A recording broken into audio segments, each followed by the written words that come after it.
চঞ্চল হয়ে উঠেছে কলকাতা শহর। কলকাতার চঞ্চলতা কিছু নতুন কথা নয়। বসন্ত, ডেঙ্গু, বেরিবেরি, প্লেগ, কলেরা ও টাইফয়েড প্রভৃতির জীবাণু প্রায় এখানে বেড়াতে এসে তাকে করে তোলে চঞ্চল। সাম্প্রদায়িক দাঙ্গা হাঙ্গামায়ও সে অচঞ্চল থাকতে পারে না।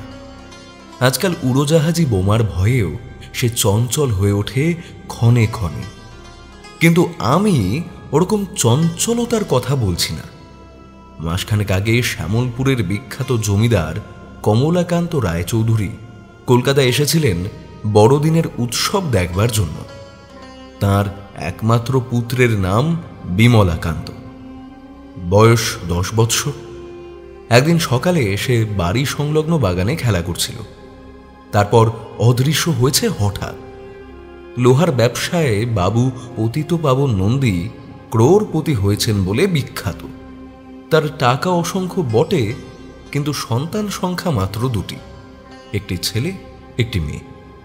ছেলেটির বয়স মোটে 8 বৎসর। পাড়ারই স্কুলে সে পড়ে, কিন্তু একদিন স্কুলে গিয়ে আর ফিরে আসেনি। তারপর 20 দিন কেটে গিয়েছে। আজ পর্যন্ত তার আর কোনো খবরই পাওয়া যায়নি। দুর্জয়গড়ের করদ মহারাজা স্যার সুরেন্দ্র প্রতাপ সিংহ বাহাদুর বড়দিনে বড়লাটের সঙ্গে সাক্ষাৎ করবার জন্যে কলকাতায় এসেছিলেন। তাঁর সিংহাসনের উত্তরাধিকারী হচ্ছেন যুবরাজ বিজয় প্রতাপ, বয়স 4 বৎসর মাত্র। গত পরশু রাত্রে ধাত্রী গঙ্গাবাই যুবরাজকে নিয়ে ঘুমোতে যায়, কিন্তু গতকাল সকালে উঠে দেখে বিছানায় যুবরাজ নেই। সারা রাজবাড়ি খুঁজেও যুবরাজকে পাওয়া যায়নি। রাত্রির অন্ধকার যুবরাজকে যেন নিঃশেষে গ্রাস করে ফেলেছে। গঙ্গাবাই কোন রকম সন্দেহের অতীত। তার বয়স 60 বৎসর। ওর মধ্যে 50 বৎসর কাটিয়েছে সে দুর্জয়গড়ের প্রাসাদে। বর্তমান মহারাজা পর্যন্ত তার হাতেই মানুষ। সুতরাং অকারণেই কলকাতা চঞ্চল হয়ে ওঠেনি। 1 মাসের মধ্যে 3টি শ্রেষ্ঠ পরিবারের বংশধর অদৃশ্য। চারিদিকে বিষম সারা পড়ে গিয়েছে। ধনীরা শঙ্কিত, জনসাধারণ চমকিত, পুলিশরা ব্যতিব্যস্ত।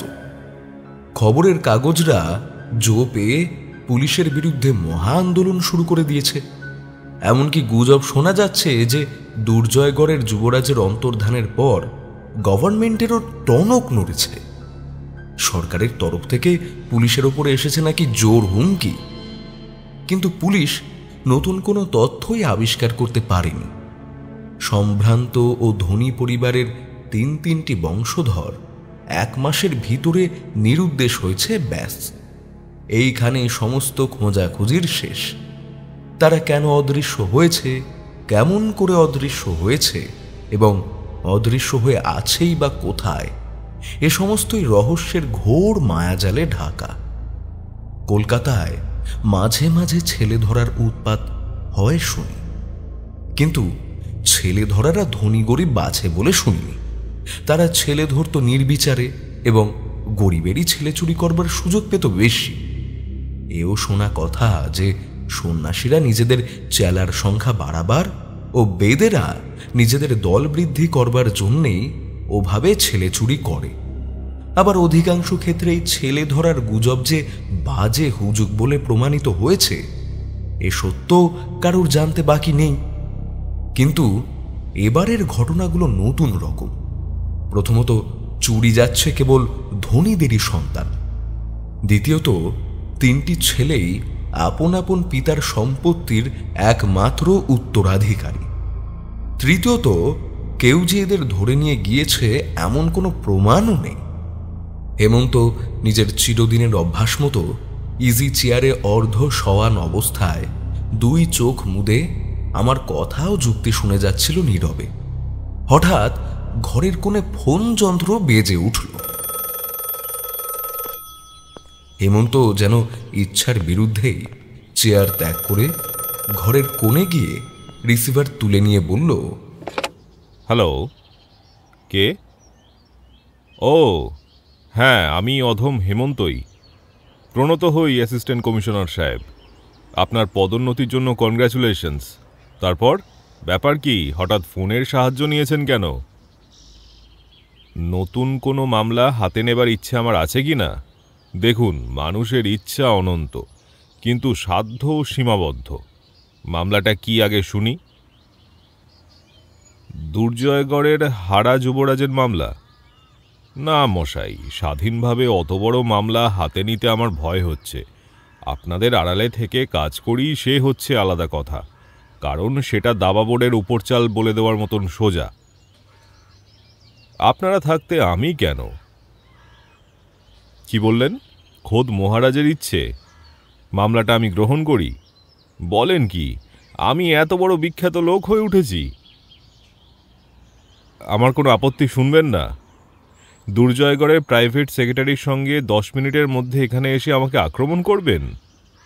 বেশ, আক্রমণ করুন, ক্ষতি নেই, কিন্তু আত্মরক্ষা করবার জন্য যদি না বলবার প্রয়োজন হয় তাহলে আমার মুখ বন্ধ থাকবে না, এটা কিন্তু আগে থাকতেই বলে রাখলাম। রিসিভারটা যথাস্থানে রেখে হেমন্ত আমার কাছে এসে বলল, রবিন, সব শুনলে তো?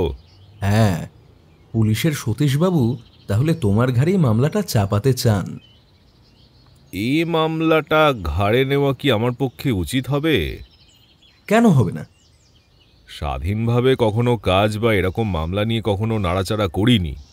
তাতে কি হয়েছে? সনই পর্বত লঙ্ঘন। তুমি ভুল করছো রবিন, আমি ঠিক গোয়েন্দা নই, অপরাধ বিজ্ঞানের ছাত্র মাত্র। যদিও এই বিশেষ বিজ্ঞানটিকে আমি গ্রহণ করেছি এক শ্রেণীর আর্ট হিসেবেই। হয়তো তুমি বলবে যে বিজ্ঞানের সঙ্গে আর্টের বা কলার সম্পর্ক নেই, কিন্তু ভুলে যেও না, প্রাচীন ভারতে চৌর্যবৃত্তিকেও 64 কলার অন্যতম কলা বলে গ্রহণ করা হতো। চুরি করা যদি আর্ট হয়, চোর ধরাও আর্ট হবে না কেন? সুতরাং এক হিসাবে আমি আর্টেরই সেবক। গোয়েন্দারূপে নাম কেনবার জন্য আমার মনে একটুও লোভ নেই, যদিও অপরাধ বিজ্ঞান হচ্ছে আমার একমাত্র হবি বা প্যাশন। পুলিশের সঙ্গে থাকি কেননা হাতে নাতে পরীক্ষা করবার সুযোগ পাই, এই যা। পেশাদার গোয়েন্দার মতো দুর্জয়গড়ের মহারাজা বাহাদুরের হুকুম তামিল করতে যাব কেন? হেমন্ত আরও কি বলতে যাচ্ছিল, কিন্তু বাড়ির সামনে রাস্তায় একখানা মোটর এসে দাঁড়ানোর শব্দ শুনে চুপ মেরে গেল। মিনিট খানেক পরেই ঘরের ভিতরে প্রবেশ করলেন অ্যাসিস্ট্যান্ট কমিশনার সতীশবাবুর সঙ্গে একটি সাহেবী পোশাক পরা ভদ্রলোক। তার মুখখানি হাসি খুশি মাখা, সুন্দর বলিষ্ঠ চেহারা, বয়স 40-এর ভিতরেই। সতীশবাবু বললেন, মিস্টার গাঙ্গুলি, ইনি হচ্ছেন হেমন্তবাবু, আর উনি ওর বন্ধু রবিনবাবু। হেমন্তবাবু, ইনি হচ্ছেন মিস্টার গাঙ্গুলি, দুর্জয়গড়ের মহারাজা বাহাদুরের প্রাইভেট সেক্রেটারি। হেমন্তবাবু, আপনার বয়সে তো অল্প, এই বয়সেই তো আপনি এমন নাম কিনেছেন। আমি যে নাম কিনেছি, আমার পক্ষেই এটা আশ্চর্য সংবাদ। বিলক্ষণ। আপনি নাম না কিনলে মহারাজা বাহাদুর আপনাকে নিযুক্ত করবার জন্যে এত বেশি আগ্রহ প্রকাশ করতেন না। নিযুক্ত মানে কি? যুবরাজের মামলাটা মহারাজা বাহাদুর আপনার হাতেই অর্পণ করতে চান। এজন্য তিনি প্রচুর পারিশ্রমিক দিতে রাজি আছেন। মামলার কিনারা হলে যথেষ্ট পুরস্কারও। ধন্যবাদ মিস্টার গাঙ্গুলি। মহারাজা বাহাদুরকে গিয়ে জানাবেন হেমন্ত চৌধুরী জীবনে পারিশ্রমিক বা পুরস্কারের লোভে কোনো কাজ করেনি। সতীশবাবু, এই মামলার সঙ্গে আমি কোনো সম্পর্ক রাখতে চাই না। মিস্টার গাঙ্গুলি, হেমন্তবাবু আমাদের মতন পেশাদার নন। উনি এ লাইনে এসেছেন স্রেফ শখের খাতিরে, টাকার লোভে কিছু করেন না উনি। হ্যাঁ, মানে মাফ করবেন হেমন্তবাবু, আমি না জেনে আপনার সেন্টিমেন্টে আঘাত দিয়েছি। মিস্টার গাঙ্গুলির বিনীত মুখ ও ভীত কথা শুনে এক মুহূর্তে হেমন্তের রাগ জল হয়ে গেল। মিস্টার গাঙ্গুলি, কোনো ভয় নেই, আমার সেন্টিমেন্ট আপনার আঘাত সামলে নিয়েছে। ওরে মধু, জলদি চা নিয়ে আয় রে।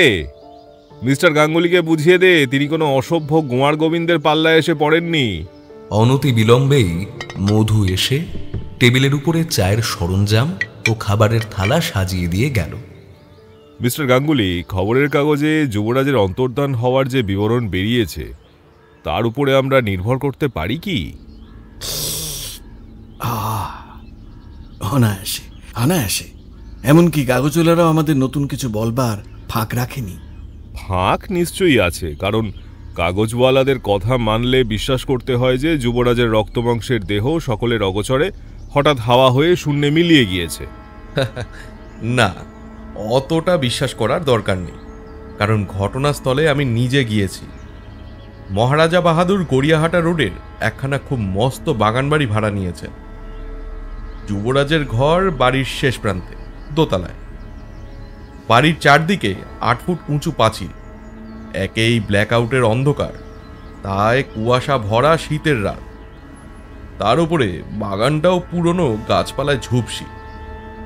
বাইরের কোনো লোক অনায়াসেই পাঁচিল টপকে সকলের অগোচরে যুবরাজের ঘরের তলায় গিয়ে দাঁড়াতেই পারে। হ্যাঁ, কিন্তু ওই দোতলায় যুবরাজের ঘরের ভেতরে সে ঢুকবে কেমন করে? অত্যন্ত সহজে। সহজে? আপনি আপনি কি ভুলে যাচ্ছেন গঙ্গাবাই বলেছে ঘরে ঢুকে সে দরজায় খিল লাগিয়ে দিয়েছিল, আর সকালে উঠে খিল খুলেছিল নিজের হাতে। গঙ্গাবাইয়ের সাবধানতা হয়েছিল একচক্ষু হরিণের মতো। যুবরাজের ঘরের সঙ্গে সংলগ্ন বাথরুমের দরজাটা ছিল খোলা। বাগান থেকে মেথর আসবার জন্যে বাথরুমের পেছনে যে কাঠের সিঁড়িটা ছিল, বাইরের যে কোনো লোক সেই সিঁড়ি বেয়ে উঠে প্রথমে বাথরুমে, তারপর যুবরাজের ঘরে ঢুকতেই পারে। যাক, যুবরাজের অন্তর্ধানের রহস্যটা যখন পরিষ্কার হয়েই গেল, তখন এতদিন পরে আমার আর ঘটনাস্থলে যাওয়ার দরকার নেই। এখন কথা হচ্ছে, এই চুরি করল কে?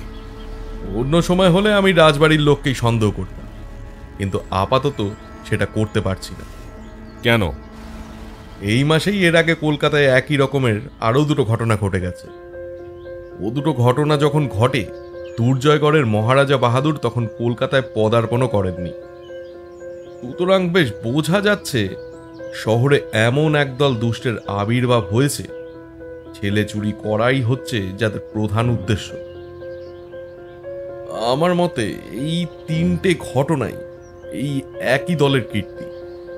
আমিও আপনার মতে সায় দিই, কিন্তু চোর চরিত্রের একটা রহস্য আমরা সকলেই জানি। প্রত্যেক শ্রেণীর চোর নিজের বিভাগ ছাড়া অন্য বিভাগে হাত দিতে চায় না। যারা সাইকেল চুরি করে, বারবার ধরা পড়েও তারা চিরদিনই সাইকেল চোরই থেকে যায়। আর এক দলের বাঁধা অভ্যাস রাতে গৃহস্থের ঘরে ঢুকে যা কিছু পাওয়া যায় চুরি করে পালানো। এমনই নানা বিভাগের নানা বিশেষজ্ঞ চোর আছে। কদাচ তারা আপন আপন অভ্যাস ত্যাগ করে। কিন্তু এরকম ছেলে চোরদের দল এদেশে নতুন নয় কি? শুনেছি আমেরিকায় এরকম ছেলে চোরের উৎপাত অত্যন্ত বেশি। হ্যাঁ, কাগজে আমিও পড়েছি বটে।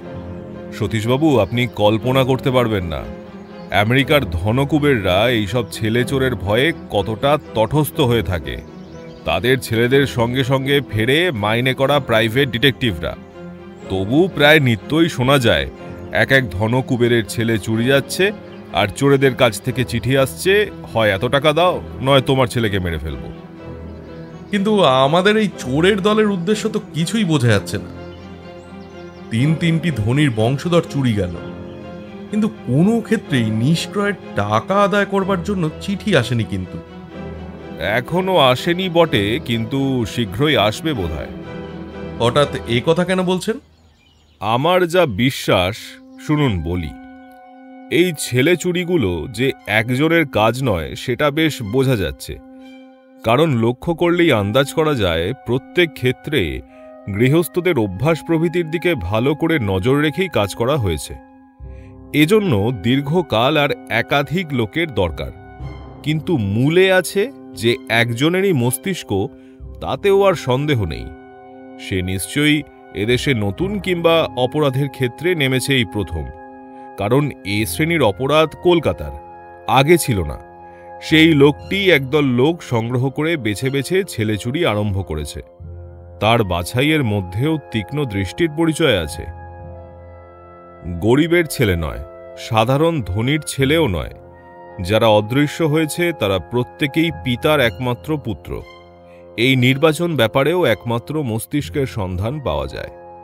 হ্যাঁ, সতীশবাবুর একটা কথা মানতেই হবে, এ চোর দুর্জয়গড়ের রাজবাড়ি সম্পর্কীয় লোক না হতেও পারে, কারণ মহারাজা সদলবলে কলকাতায় আসবার অনেক আগেই ঠিক একই রকম ট্রেডমার্ক মারা আরও দুটো ছেলে চুরি হয়ে গেছে।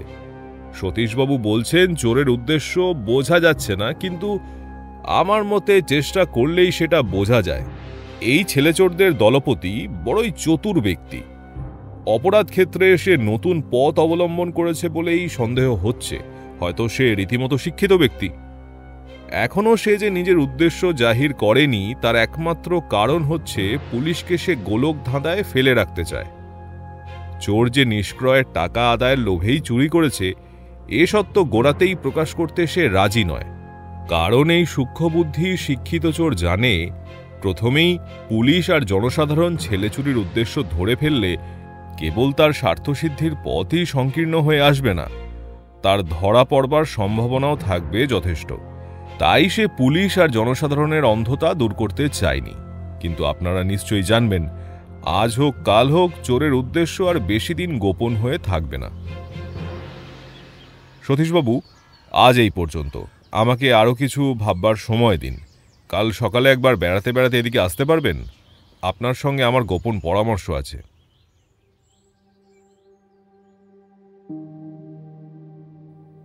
পরের দিন সকালবেলা চা পানের পর হেমন্ত অন্যান্য দিনের মতন আমার সঙ্গে গল্প করল না। ইজি চেয়ারে হাত পা ছড়িয়ে লম্বা হয়ে শুয়ে পড়ে দুই চোখ মুদে ফেলল। বুঝলাম নতুন মামলাটা নিয়ে সে এখন মনে মনে জল্পনা কল্পনায় নিযুক্ত। টেবিলের উপর থেকে বিশ্বদর্পণ পত্রিকাখানা তুলে নিলাম। সমস্ত কাগজখানার উপরে চোখ বুলিয়ে গেলাম, কিন্তু পড়বার মতন খবরের একান্ত অভাব। এমনকি পৃথিবীর সবচেয়ে বড় যুদ্ধ বেঁধেছে ইউরোপে, তারও খবরগুলো কি একঘেয়ে। প্রতিদিনই যুদ্ধের খবর পড়ি আর মনে হয় যেন কতগুলো বাঁধা বুলিকেই বারংবার উল্টে পাল্টে ব্যবহার করে টাটকা খবর বলে চালাবার চেষ্টা হচ্ছে। বাংলা কাগজের সম্পাদকীয় স্তম্ভের রচনা পাঠ করা সময়ের অপব্যবহার মাত্র। তার ভাষা, ভাব, যুক্তি সমস্তই জাহির করে দেয় যে সম্পাদক প্রাণপণে কলম চালিয়ে গেছেন কেবলমাত্র পেটের দায়ে বাধ্য হয়ে। রোজ তাঁকে লিখতে হবেই, কারণ সম্পাদকীয় স্তম্ভগুলো হচ্ছে সংবাদপত্রের শোভার্থে এবং পাদ পূরণের জন্য। তারপর বিজ্ঞাপনের পৃষ্ঠায় দৃষ্টিপাত করলাম। আমার মতে বাংলা সংবাদপত্রের সবচেয়ে সুখপাঠ্য বিষয় থাকে তার বিজ্ঞাপন পৃষ্ঠাগুলোয়। তার প্রধান কারণ বোধ হয় বাংলার কাঙ্গুজে লেখক বা সহকারী সম্পাদকদের মসি কলঙ্কিত কলমগুলো এ বিভাগে অবাধ বিচরণ করবার অধিকার থেকে বঞ্চিত।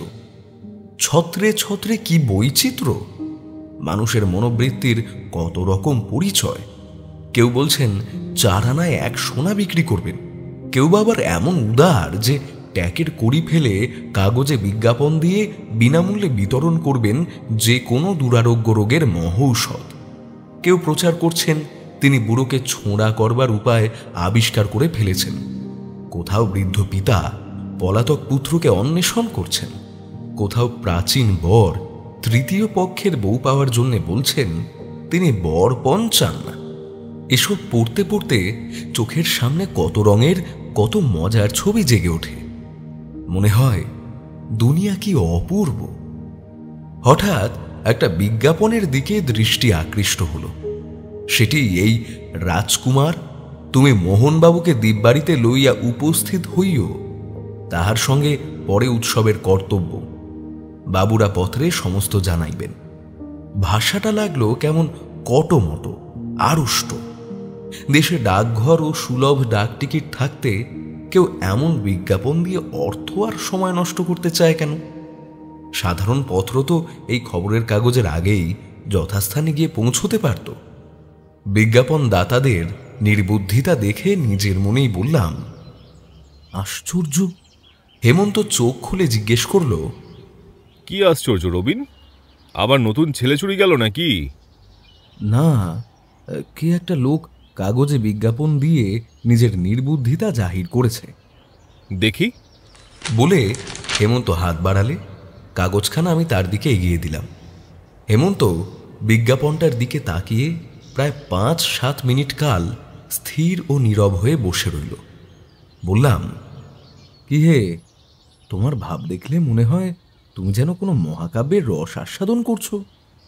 তাই করছি রবিন, তাই করছি, তবে কাব্য নয়, নাটক। নাটক? হ্যাঁ, একটি অপূর্ব নাটকের অভিনেতাদের কথা ভাবছি। ওই বিজ্ঞাপন দেখে? এটি সাধারণ বিজ্ঞাপন নয়। তবে? এটি হচ্ছে কোডে, অর্থাৎ সাংকেতিক শব্দে লেখা একখানি পত্র। কি বলছো তুমি?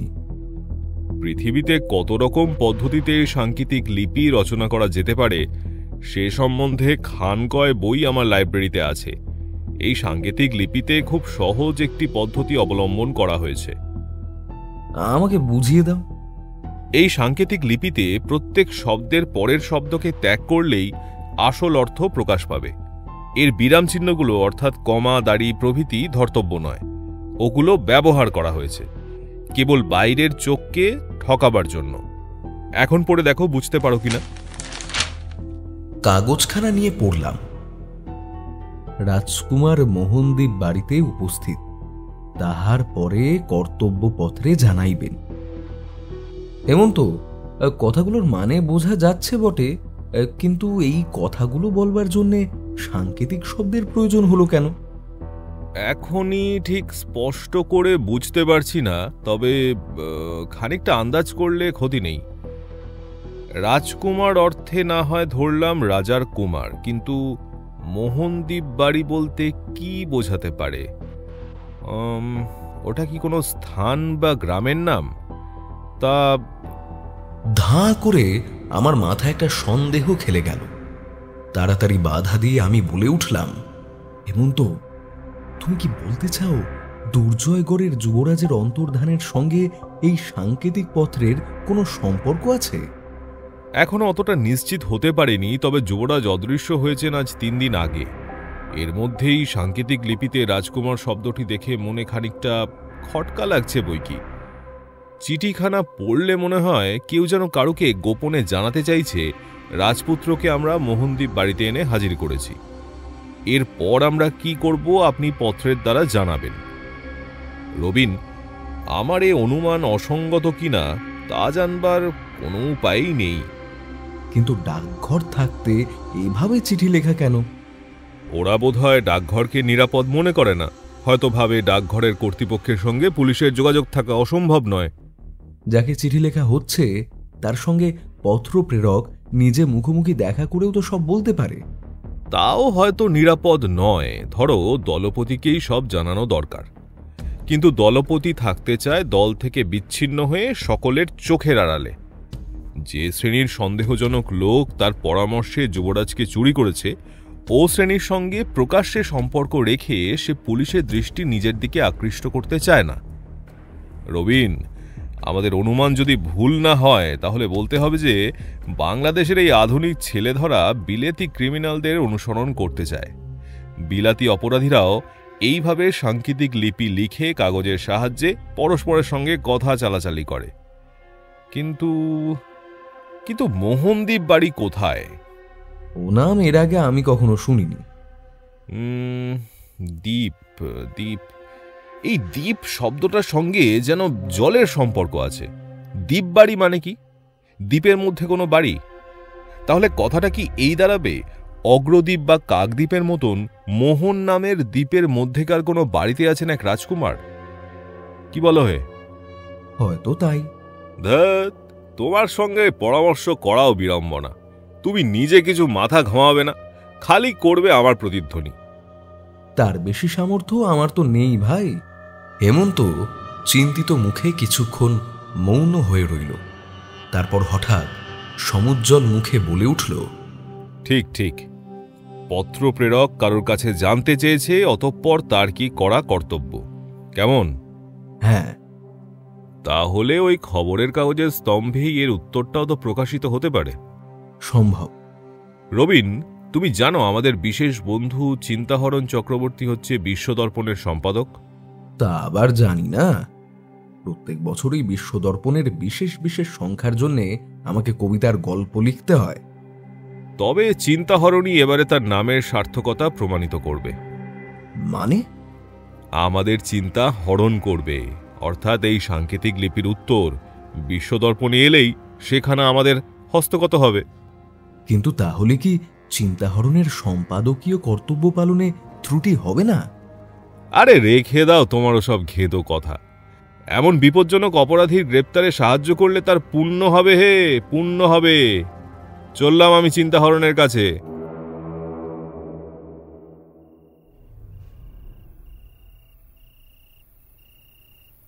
হেমন্ত যখন বিশ্বদর্পণ কার্যালয় থেকে ফিরে এলো, তখন বিপুল পুলকে নৃত্য করছে তার দুই হাসি মাখা চক্ষু।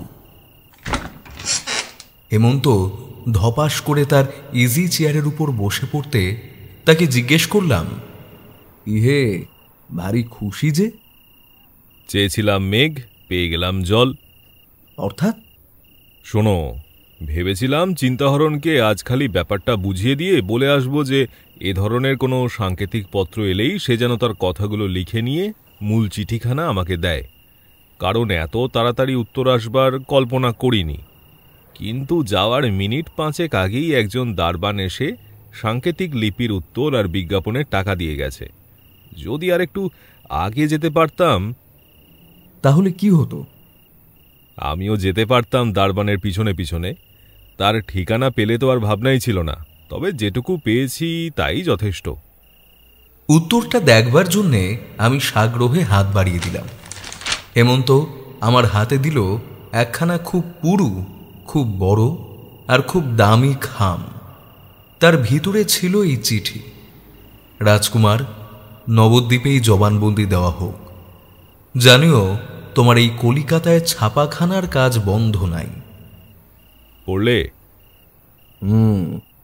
কিন্তু নবদ্বীপেই সব গুলিয়ে যাচ্ছে যে। কিচ্ছু গুলোবে না। নবদ্বীপ আর জবানবন্দির মাঝে হাইফেন আছে দেখছো না? তার মানে নব আর জবান আলাদা আলাদা শব্দ বলে ধরা হয়েছে। এইবার একটা অন্তর বাজে শব্দ ফেলে দিয়ে পড়ো দেখি। রাজকুমার দ্বীপেই বন্দি হোক, তোমার কলিকাতায় কাজ নাই। রবিন, দুটো বিজ্ঞাপনেরই পাঠ উদ্ধার করলে তো, এখন তোমার মত কি? বন্ধু, তোমাকে বন্ধু বলে ডাকতে পারাও সৌভাগ্য। কি তোমার সূক্ষ্ম দৃষ্টি! এই বিজ্ঞাপনের প্রথমটা হাজার হাজার লোকের চোখে পড়েছে। তাদের মধ্যে পুলিশের লোকও আছে, যারা চোর ধরবার জন্যে মনে মনে খুঁজে বেড়াচ্ছে 7 পৃথিবী। কিন্তু পাঠোদ্ধার করতে পেরেছ একমাত্র তুমি। আমাকে একেবারে সপ্তম স্বর্গে তুলে দিও না রবিন। পৃথিবীর জ্যান্ত মানুষকে স্বর্গে পাঠানো শুভাকাঙ্ক্ষীর কাজ নয়। আগেই বলছি, এই কোডটা হচ্ছে অত্যন্ত সহজ। যে কোনো লোক লক্ষ্য করলেই আসল অর্থ আবিষ্কার করতে পারে, কিন্তু তা না পারবার একমাত্র কারণ হবে অধিকাংশ লোকই বিজ্ঞাপনটা হয়তো পড়বেই না। যারা পড়বে তারাও এর গূঢ় অর্থ বোঝবার চেষ্টা করবে না। এখন কাজের কথা হোক, তাহলে বোঝাই যাচ্ছে আমার অনুমানই সত্য। বিজ্ঞাপনের রাজকুমারী হচ্ছেন দুর্জয়গড়ের যুবরাজ। তাতে আর সন্দেহ নেই। আর যুবরাজকে কোনো দ্বীপে বন্দি করে রাখা হয়েছে, সম্ভবত তার নাম মোহনদ্বীপ। তারপর আরও কিছু জানতে চাও তো? ওই চিঠির কাগজ আর খামখানা পরীক্ষা করো। খাম আর কাগজখানা বারবার উল্টে পাল্টে দেখে বললাম, বৃথা চেষ্টা করে হাস্যাস্পদ হতে ইচ্ছা করি না। যা বলবার তুমিই বল। উত্তম। প্রথমে দেখো খাম আর কাগজ কত পুরু আর দামি। গৃহস্থ তো দূরের কথা, বাংলাদেশের বড় বড় ধনী পর্যন্ত ওরকম দামি খাম কাগজ ব্যবহার করে না। যে ওই চিঠি লিখেছে সে ধনী কিনা জানি না, কিন্তু সে যে অসাধারণ শৌখিন মানুষ তাতে আর সন্দেহ নেই। এটাও বোঝা যাচ্ছে যে সাধারণ অপরাধীর মতো সে নিম্ন স্তরের লোকও নয়। কেমন? মানলাম। চোখ আর আলোর মাঝখানে রেখে কাগজখানা পরীক্ষা করো। ভিতরে সাদা অক্ষর ফুটে উঠল। বললাম, লেখা রয়েছে মেড ইন ক্যালিফোর্নিয়া। আমি যতদূর জানি ক্যালিফোর্নিয়ায় তৈরি ওই রকম খাম আর চিঠির কাগজ কলকাতায় পাওয়া যায় না। এই বিষয়ে ভালো করে খোঁজ নিয়ে সন্দেহ দূর করব। আপাতত ধরে নেওয়া যাক এই খাম আর কাগজ কলকাতার নয়। তাতে কি বোঝায়? তাতে এই বোঝায় যে ছেলে চোরদের দলপতি আমেরিকা প্রত্যাগত। তুমি কোন প্রমাণে এই পত্র লেখককে দলপতি ধরে নিচ্ছ? এই লোকটা দলপতি না হলে প্রথম পত্রের লেখক, এর কাছে তার কর্তব্য কি জানতে চাইতো না? ঠিক। এখন কি দাঁড়ালো দেখা যাক। আমেরিকা থেকে কলকাতায় এমন একজন লোক ফিরে এসেছে, সে ধনী আর খুব শৌখিন। আমেরিকায় কিডন্যাপিং বা ধনীর ছেলে চুরি করা হচ্ছে একটা অত্যন্ত চলতি অপরাধ। বছরে বছরে সেখানে এমনই কত ছেলেই যে চুরি হয়ে যায় তার সংখ্যা নেই। সেই দুষ্ট বুদ্ধি মাথায় নিয়ে আমেরিকা ফেরত এই লোকটি কলকাতায় এসে এক নতুন রকম অপরাধের সৃষ্টি করেছে। সে সাহেব বা ভারতের অন্য জাতের লোক নয়, কারণ বাংলায় চিঠি লিখতে পারে। নিশ্চয়ই সে ভদ্রলোক, শিক্ষিত। সে নিজের একটি দল গঠন করেছে। খুব সম্ভবত এই দলের অধিকাংশই লোকই পাকা আর দাগি অপরাধী বা নিম্ন শ্রেণীর সন্দেহজনক লোক, কারণ দলপতি প্রকাশ্যে তাদের সম্পর্ক রাখতে ইচ্ছুক নয়, পুলিশের নজরে পড়বার ভয়ে। একটি ৩-৪ লাইনের বিজ্ঞাপন তোমাকে এত কথা জানিয়ে দিল? কিন্তু এ সমস্তই মেঘের প্রাসাদ ভাই, মেঘের প্রাসাদ। বাস্তবের এক ঝড়ে এরা যে কোনো মুহূর্তে হুড়মুড় করে ভেঙে পড়তে পারে। এসব এখনো প্রমাণরূপে ব্যবহার করা অসম্ভব, কারণ পরিণামে হয়তো দেখা যাবে এর অনেক কিছুই আসল ব্যাপারের সঙ্গে মিলছে না। তবু আশা করি তুমি অনেকটা অগ্রসর হয়েছ। হয়তো এগিয়ে গিয়েছি, কিন্তু অন্ধকারের ভিতরে। কে এই আমেরিকা ফেরত লোক? মোহনদীপ কোথায়? ঠিক ঠিক, এই দেখো তো গেজেটিয়ারখানা খুঁজে। তখনই বই এনে খুঁজে দেখলাম, কিন্তু ভারতের কোথাও মোহনদ্বীপের নাম পাওয়া গেল না। হয়তো ওটা স্থানীয় নাম, বা ছেলেচোরের দল কোনো বিশেষ স্থানকে নিজেদের মধ্যে ওই নামে ডাকে।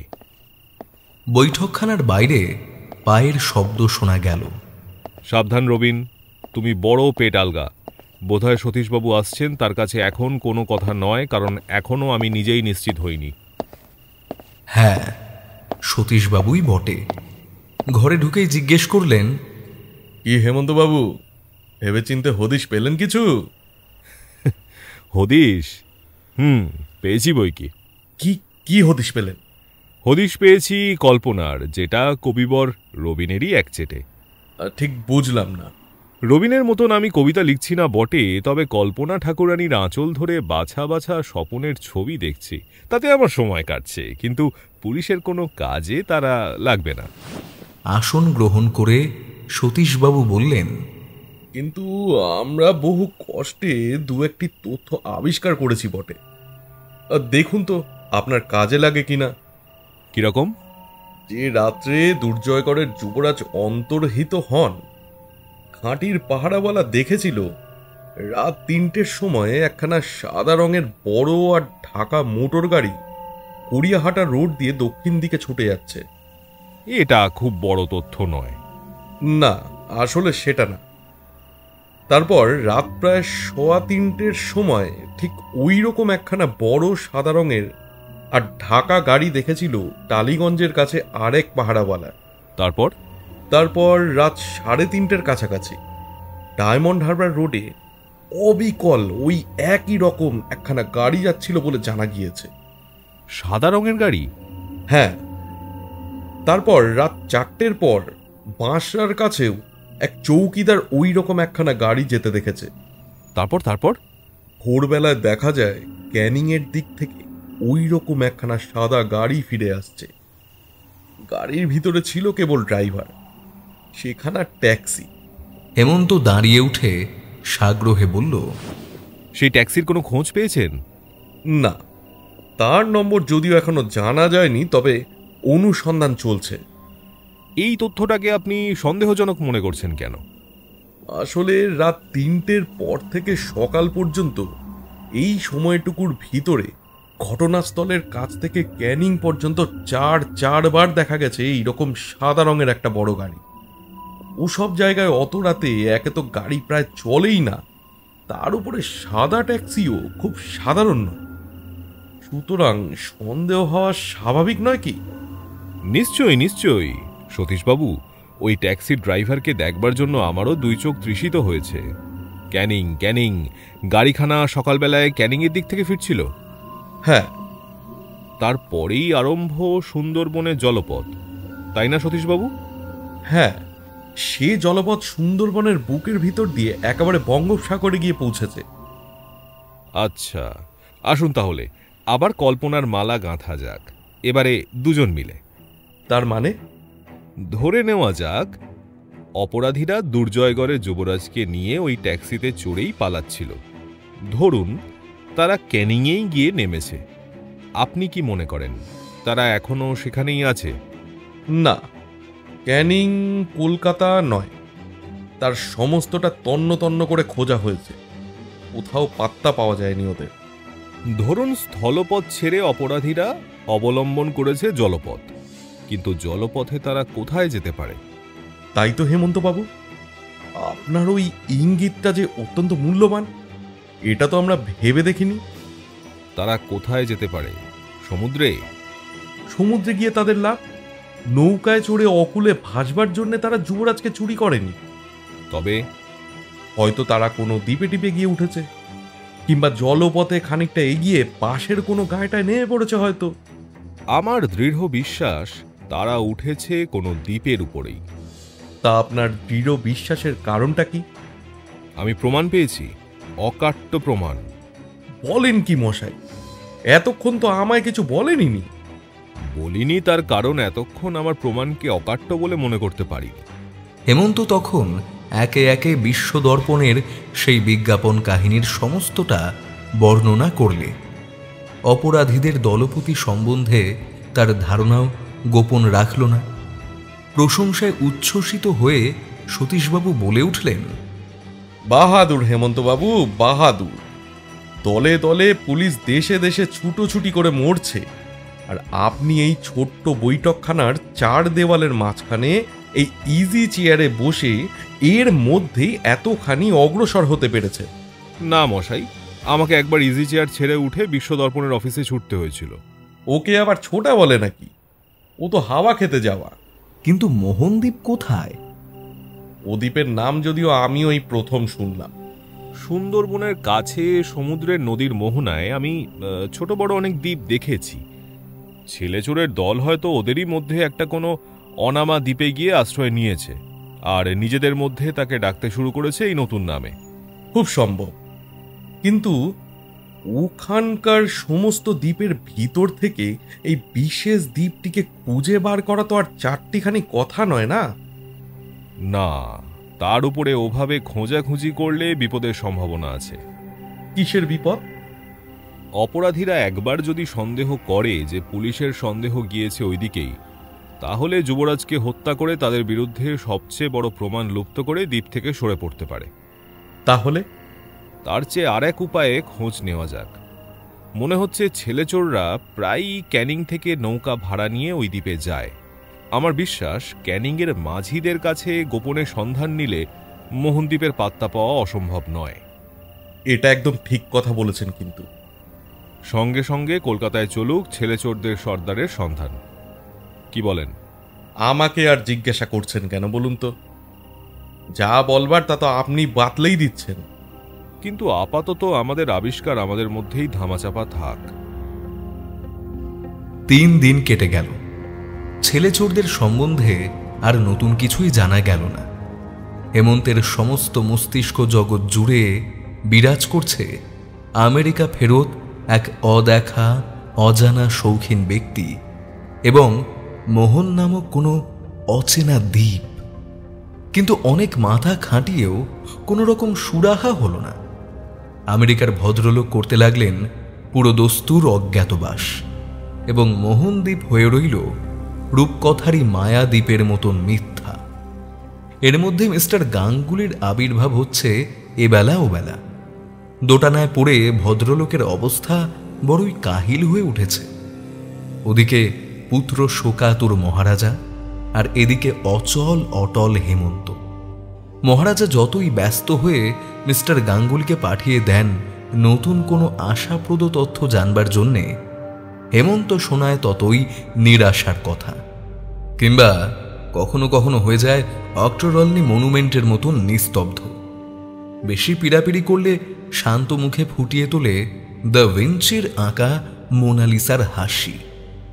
কাল বৈকালে এসে মিস্টার গাঙ্গুলি একটা চমকপ্রদ সংবাদ দিয়ে গেছেন।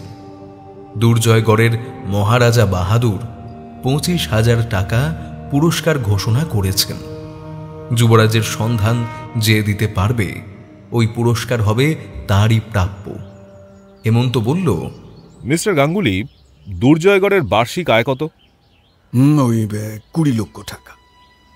মহারাজ তাহলে দুর্জয়গড়ের যুবরাজের মূল্য স্থির করেছেন 25,000 টাকা। 25,000 টাকা? আরে এ কি বড় দুটিখানি কথা। দেখুন মিস্টার গাঙ্গুলি, পুরস্কারের ওই 25,000 টাকার উপরে আমার লোভ হচ্ছে না এ কথা বললে মিথ্যা বলা হবে, কিন্তু যদি কেউ অর্থ লোভে যুবরাজকে চুরি করে থাকে তাহলে ওই 25,000 টাকাকে সে তুচ্ছ মনে করবে বোধহয়। আমি কিন্তু তা মনে করতে পারছি না মশাই। হ্যাঁ, স্বাদ হচ্ছে আপনার মতন শখের ডিটেকটিভ সেজে আমিও যুবরাজের সন্ধানে কোমর বেঁধে লেগে যাই। আমার মতে 25,000 টাকাই জীবনকে রঙিন করে তোলবার পক্ষে যথেষ্ট। মোটেই নয়। যারা যুবরাজকে চুরি করেছে তারা যদি নিষ্ক্রয় আদায় করতে চায় তাহলে চেয়ে বসবে হয়তো 5 লক্ষ টাকা। হ্যাঁ, 10-15 লাখ চাইলেও অবাক হব না। দুর্দান্ত বিস্ময়ের প্রচণ্ড ধাক্কায় গাঙ্গুলি চেয়ার থেকে প্রায় পড়ে যান আর কি। আমি হেসে ফেলে বললাম, ও কি মিস্টার গাঙ্গুলি, চোরেরা নিষ্ক্রয় চাইলেও অতগুলো টাকা তো আপনার সিন্দুক থেকে বেরোবে না। আপনি অমন কাতর হচ্ছেন কেন? আমি আমি আমি কাতর হচ্ছি মানে ওই মহারাজের মুখ মনে করে। কেন? যার 20 লাখ টাকা আয়।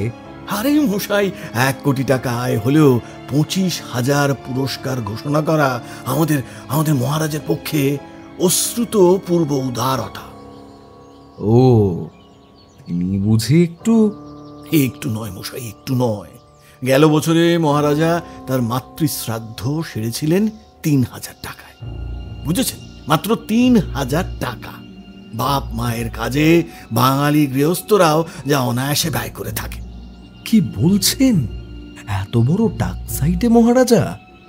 ওই মশাই, ওই নামের ডাকে গগন ফাটে, কিন্তু মোল্লার দৌড় মসজিদ পর্যন্ত। কিন্তু আমি তো শুনেছি মহারাজা বাহাদুর প্রায় প্রতি বছরই ইউরোপ আমেরিকায় বেড়াতে যান। তার জন্য তো কম টাকা শ্রাদ্ধ হয় না। হ্যাঁ, আমাদের মহারাজার একটি মাত্র শখ আছে, তা হচ্ছে দেশ বেড়ানো। কিন্তু কিরকম হাত টেনে কত কম টাকায় তিনি যে তার ওই শখ মেটান, শুনলে আপনারা বিশ্বাস করবেন না।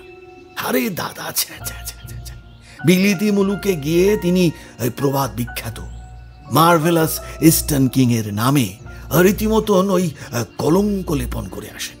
তাই নাকি? এমন ব্যাপার? তবে আর বলছি কি, যুবরাজের জন্য কেউ যদি 5 লাখ টাকা নিষ্ক্রিয় চায়, হ্যাঁ, তাহলে ব্লাড প্রেশার বেড়ে আমাদের মহারাজ দাঁত কপাটি লেগে মূর্ছিত হয়ে পড়বেন। একদম একদম। আর 10 লাখ টাকা চাইলে তিনি হয়তো বলে বসবেন যুবরাজকে আর ফিরিয়ে আনবার দরকার নেই। সুতরাং দুর্জয়গড়ের যুবরাজের জন্য তিনি যে 25,000 টাকা পুরস্কার ঘোষণা করেছেন, এটা তো মানে ওই রূপকথার মতন অসম্ভব কথা। তাহলে বলতে হবে যুবরাজের জন্য মহারাজের বিশেষ প্রাণের টান নেই। টান আছে মশাই, টান আছে। পুত্রের শোকে তিনি পাগলের মতন হয়ে গেছেন। তবে ওই ছেলের শোকে বড়জোর তিনি পাগল হতে পারেন, কিন্তু টাকার শোকে তার মৃত্যু হওয়াও অসম্ভব নয়। আপনারা নিয়মিত মাইনে টাইনে পান তো? না, তা পায় না বললে পাপ হবে। মহারাজা যাকে যা দেব বলেন ঠিক নিয়মিত ভাবেই দেন। কিন্তু অত বড় করদ মহারাজার প্রাইভেট সেক্রেটারি আমি। মাইনে কত পাই জানেন? জানেন? মাসে 150 টাকা। তারপর খানিকক্ষণ আমরা কেউ কোনো কথা বললাম না। গাঙ্গুলি বললেন, আজ আবার আরেক ফাঁসাদে পড়েছি মশাই। রবীনবাবু হয়তো আমার একটু উপকার করতে পারবেন। আদেশ করুন। আদেশ নয়, অনুরোধ। মহারাজা বাংলা কাগজগুলোয় ওই 25,000 পুরস্কারের জন্য একটা বিজ্ঞাপন দিতে চান। সেটা লেখার ভার পড়েছে আমার উপরে। রবীনবাবু তো মস্ত লেখক, খুব অল্প কথায় কিভাবে লিখলে বিজ্ঞাপনটা বড় না হয়, অর্থাৎ মানে ওই খরচ হয় কম, সেটা উনি নিশ্চয়ই বলে দিতে পারবেন। আমি মশাই ওই মাতৃভাষায় একেবারে বিদ্যাদিগ্গজ, কলম ধরেছে কি গলদঘর্ম হয়ে উঠেছি। বেশ তো, আমি বলে যাই, আপনি লিখে যান। আমি মুখে মুখে বিজ্ঞাপন রচনা করতে লাগলাম। গাঙ্গুলি সেটা লিখে নিয়ে বললেন, তারপরেও আর এক বিপদ আছে। মহারাজার হুকুম হয়েছে বাংলাদেশের সমস্ত প্রধান প্রধান দৈনিক আর সাপ্তাহিকে এই বিজ্ঞাপনটি প্রকাশ করতে হবে। কিন্তু কাগজওয়ালারা হচ্ছে অন্য জগতের বাসিন্দা, সব কাগজের নাম ধাম আমি তো জানি না। তা শহরে প্রধান প্রধান দৈনিক আর সাপ্তাহিকের সংখ্যা 15-20 খানার কম নয়, তাদের নামধামও আমি জানি। এই রে, তবেই সেরেছে। কি ব্যাপার, ভয় পেয়ে গেলেন কেন? ভয় পাবো না? হ্যাঁ, বলেন কি? দুর্জয়গড় তো আর বাংলাদেশ নয়, সেখানে বাঙালি কর্মচারী বলতে সবেদন নীলমণি একমাত্র আমি। 15-20 খানা বিজ্ঞাপন আমাকে যদি নিজের হাতে কপি করতে হয়। নির্ভয় হন মিস্টার গাঙ্গুলি, বিজ্ঞাপনটা এখানেই রেখে যান, কপি করবার লোক আমার আছে। বাঁচলাম বাঁচলাম, আপনার মঙ্গল হোক, আপনার মঙ্গল হোক। এই টেবিলের উপরে রইল কাগজখানা। হ্যাঁ, বিকেলে এর কপিগুলো আর ওই কাগজের নাম ঠিকানা নেওয়ার জন্যে আমি লোক পাঠিয়ে দেব। হ্যাঁ, তাহলে আসি এখন। হ্যাঁ, নমস্কার। গাঙ্গুলি দরজা পর্যন্ত গিয়ে আবার দাঁড়িয়ে পড়ে বললেন, কিন্তু দেখবেন মশাই, আমার মুখে মহারাজার যে চরিত্র বিশ্লেষণ শুনলেন, সেটা যেন... আরে ভয় নেই, ভয় নেই, সে কথা আমরা মহারাজকে বলে দেব না। গাঙ্গুলি প্রস্থান করলেন। হেমন্ত বিজ্ঞাপনটা তুলে নিয়ে পড়তে লাগলো। মিনিট দুয়েক পর বলল, চমৎকার চমৎকার। কি হে, আমার বিজ্ঞাপনের ভাষাটা তাহলে তোমার ভালো লেগেছে? আমার আত্মপ্রসাদের উপরে ঠান্ডা জল নিক্ষেপ করে হেমন্ত প্রবলভাবে মাথা নেড়ে বলল, মোটেই না, মোটেই না। তবে তুমি চমৎকার বললে যে বড়। আমি মিস্টার গাঙ্গুলির হাতের লেখা দেখে মুগ্ধ হয়েছি। চমৎকার চমৎকার। রাগে আমার গা যেন জ্বলতে লাগলো। হেমন্তের সঙ্গে আজ আমিও মহারাজা বাহাদুরের ওখানে গিয়েছিলাম। যুবরাজের জন্যে মহারাজা এমন অস্থির হয়ে উঠেছেন যে হেমন্তকে বাধ্য হয়ে তার কাছে যেতে হলো। মহারাজা প্রথমেই জানতে চাইলেন তদন্ত কতদূর অগ্রসর হয়েছে। হেমন্ত গুপ্ত কথা কিছুতেই ভাঙলে না, কেবল বলল সে প্রাণপণ চেষ্টা করছে এবং তার চেষ্টা হয়তো ব্যর্থ হবে না। এরকম উড়ো কথায় মহারাজা খুশি হলেন না। রাগ করে বাঙালি পুলিশ ও গোয়েন্দাদের উপরে কতগুলো মানহানিকর বিশেষণ প্রয়োগ করলেন। পুত্র বিচ্ছেদে ব্যাকুল মহারাজার এই বিরক্তি হেমন্ত নিজের গায়ে মাখলে না, হাসি মুখে বিদায় নিয়ে চলে এলো। হেমন্তের বাড়িতে এসে দেখি তার বৈঠকখানার ভিতরে সতীশবাবু ঠিক পিঞ্জরাবদ্ধ সিংহের মতোই এপাশ থেকে ওপাশ পর্যন্ত ছুটোছুটি করছেন। হেমন্তকে দেখেই বলে উঠলেন, বেশ মশাই বেশ, এদিকেই ভয়ানক কাণ্ড আর ওদিকে আপনি দিব্যি হাওয়া খেয়ে বেড়াচ্ছেন। হাওয়া খেতে নয় সতীশবাবু, গালাগাল খেতে গিয়েছিলাম। মানে দুর্জয়গড়ের মহারাজা বাহাদুরের মতে দুনিয়ার অকর্মণ্যতার শ্রেষ্ঠ আদর্শ হচ্ছে বাঙালি পুলিশ। আর আরে রেখে দিন তো আপনার ওই দুর্জয়গড়ের তর্জন গর্জন। এদিকে ব্যাপার কি কিছু জানেন? প্রকাশ করুন। আপনার ভবিষ্যৎবাণী সত্যি হলো। শ্যামলপুরের জমিদারের কাছে ছেলে চোরদের চিঠি এসেছে। কমলাকান্ত রায়চৌধুরীর কাছে? তাহারই একমাত্র পুত্র তো সর্বপ্রথমে চুরি যায়। হ্যাঁ, এই দেখুন। সতীশবাবুর হাত থেকে পত্রখানা নিয়ে হেমন্ত তার কাগজ পরীক্ষা করে বলল, সেই একই কাগজ, মেড ইন ক্যালিফোর্নিয়া। ভালো। চিঠিখানা সে উচ্চ স্বরে পাঠ করল। শ্রীযুক্ত কমলাকান্ত রায়চৌধুরী সমীপেশু মহাশয়, আমরা দুরাশয় নই। আপনার পুত্র আমাদের কাছে আছে, তাহার সমস্ত কুশল, কিন্তু তাহাকে আর অধিক দিন আমাদের কাছে রাখিতে ইচ্ছা করি না। পুত্রের মূল্যস্বরূপ মহাশয়কে 1 লক্ষ মাত্র টাকা দিতে হইবে। চেক নয়, 10,000 টাকার 10খানি নোট দিলেই চলিবে। আগামী 15 তারিখে রাত্রি 10টার সময় টালিগঞ্জের রেলওয়ে ব্রিজের উপরে আমাদের লোক আপনার টাকার জন্য অপেক্ষা করিবে। মনে রাখিবেন, আপনি যদি পুলিশে খবর দেন এবং আমাদের লোক ধরা পড়ে কিংবা কেহ তাহার পশ্চাৎ অনুসরণ করে, তাহা হইলে আপনার পুত্রকে হত্যা করিতে আমরা একটুও ইতস্তত করিব না। যদি যথাসময় টাকা পাই তবে তাহার পর 7-8 দিনের মধ্যেই আপনার পুত্রকে আপনার বাড়িতে পৌঁছাইয়া দিয়া আসিব। এইটুকু বিশ্বাস আমাদের করিতেই হইবে। আগামী 15 তারিখে টাকা না পাইলে বুঝিব মহাশয়ের পুত্রকে ফিরাইয়া লইবার ইচ্ছা নাই। তাহার পর আপনার পুত্রের ভালো মন্দের জন্য আমরা দায়ী হইব না। ইতি। চিঠির তলায় নাম নেই। এ শ্রেণীর ভদ্রলোকেরা বিনয়ের অবতার, নিজেদের নাম জাহির করবার জন্য মোটেই লালায়িত নন। এখন উপায় কি বলুন দেখি। 15 তো আসছে কাল। কমলাকান্তবাবুর টাকা দেওয়ার শক্তি আছে? আছে। টাকা তিনি দিতেও চান, কিন্তু সেই সঙ্গে তিনি চান ছেলে চোরদের ধরতেও। কিন্তু কি করে সেটা সম্ভব? চিঠিখানা পড়লেন তো? চোরেদের দূত ধরা পড়লে বা কেউ তার পিছু নিলে কমলাকান্তবাবুর ছেলে বাঁচবে না। কিন্তু তিনি ছেলেকেও বাঁচাতে চান, অপরাধীদেরও ধরতে চান। এ অসম্ভব বলে বোধ হচ্ছে, কারণ এটাও তিনি বলেছেন যে ছেলে যতদিন চোরদের হস্তগত থাকবে ততদিন আমরা কিছুই করতে পারবো না। তাহলে তাদের দূতকে ছেড়ে দিতে হয়। হ্যাঁ, তা নয় তো আর কি। তারপর যেদিন তারা ছেলে ফিরিয়ে দিতে আসবে সেই দিনের জন্য অপেক্ষা করতে হয়। না সতীশবাবু, সেটা আরো অনিশ্চিত। অপরাধীরা বড় চালাক। তারা কবে কখন কি উপায়ে ছেলে ফিরিয়ে দেবে সেসব কিছুই জানায়নি। হয়তো তারা বকশিস দিয়ে পথের কোনো লোককে ডেকে কমলাকান্তবাবুর ঠিকানায় তার ছেলেকে পৌঁছে দেওয়ার ব্যবস্থা করবে।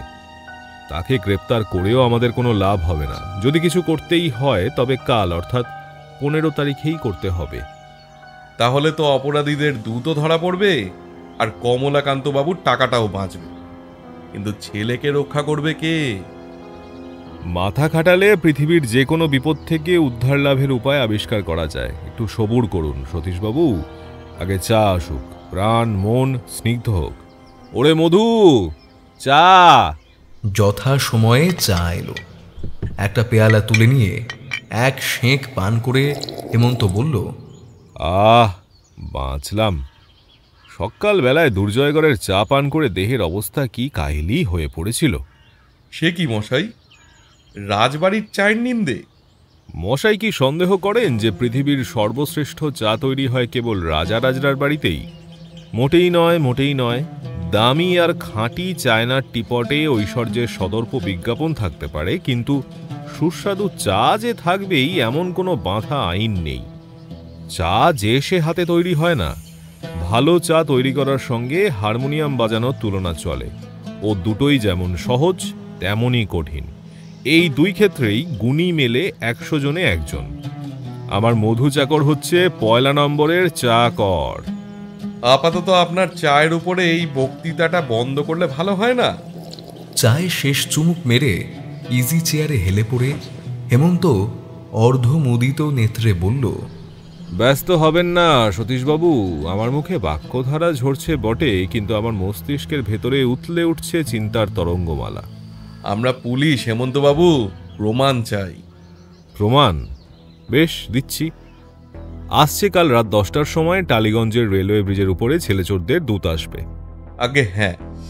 কমলাকান্তবাবুর লোক তার হাতে 1 লক্ষ টাকার নোট সমর্পণ করবে। তারপর আমাদের অর্থাৎ পুলিশের চর যাবে তার পিছনে পিছনে। আরে দেখ, পর্বতের মুশিক প্রসব। চোরদের চিঠিতে কি লেখা আছে আমি তা ভুলিনি মশাই, ভুলিনি। পুলিশের চর এমনভাবে দূতের পিছনে যাবে সে একটুও সন্দেহ করতে পারবে না।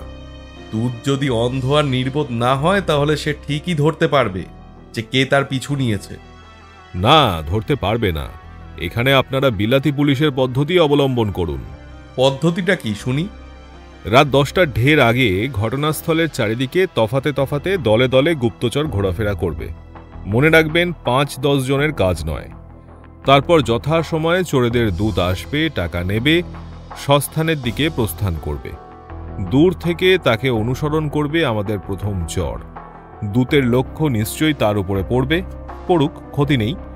আমাদের প্রথম চর খানিক এগিয়েই দেখতে পাবে আরেকজন নতুন লোককে, অর্থাৎ আমাদের দ্বিতীয় চরকে।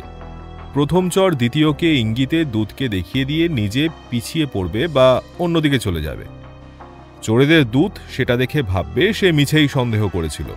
ওদিকে আমাদের দ্বিতীয় চর কতকটা পথ পার হয়েই পাবে আমাদের তৃতীয় চরকে। তখন সেও তৃতীয়ের উপর কার্যভার দিয়ে নিজে সরে পড়বে। এইভাবে তৃতীয়ের পর চতুর্থ, তারপর দরকার হলে পঞ্চম বা ষষ্ঠ চর চোরেদের দূতের পিছু নিলে সে কিছুই সন্দেহ করতে পারবে না। চমৎকার, চমৎকার, আধুনিক পদ্ধতি। কিন্তু তারপর? আমাদের আপাতত জানা দরকার কেবল চোরেদের কলকাতার আস্তানাটা। এখন কারুকে গ্রেপ্তার করা বুদ্ধিমানের কাজ হবে না, কারণ চোরেদের কবলে আছে তিনটি বালক। তারা যে কলকাতায় নেই এটা আমরা জানি। আগে তাদের ঠিকানা বার করি, তারপর অন্য কথা। কলকাতায় চোর ধরতে গিয়ে তাদের যদি মরণের মুখে এগিয়ে দিই, তাহলে আমাদের অনুতাপ করতে হবে। রোগী মেরে রোগ সারানোর মানে হয় না।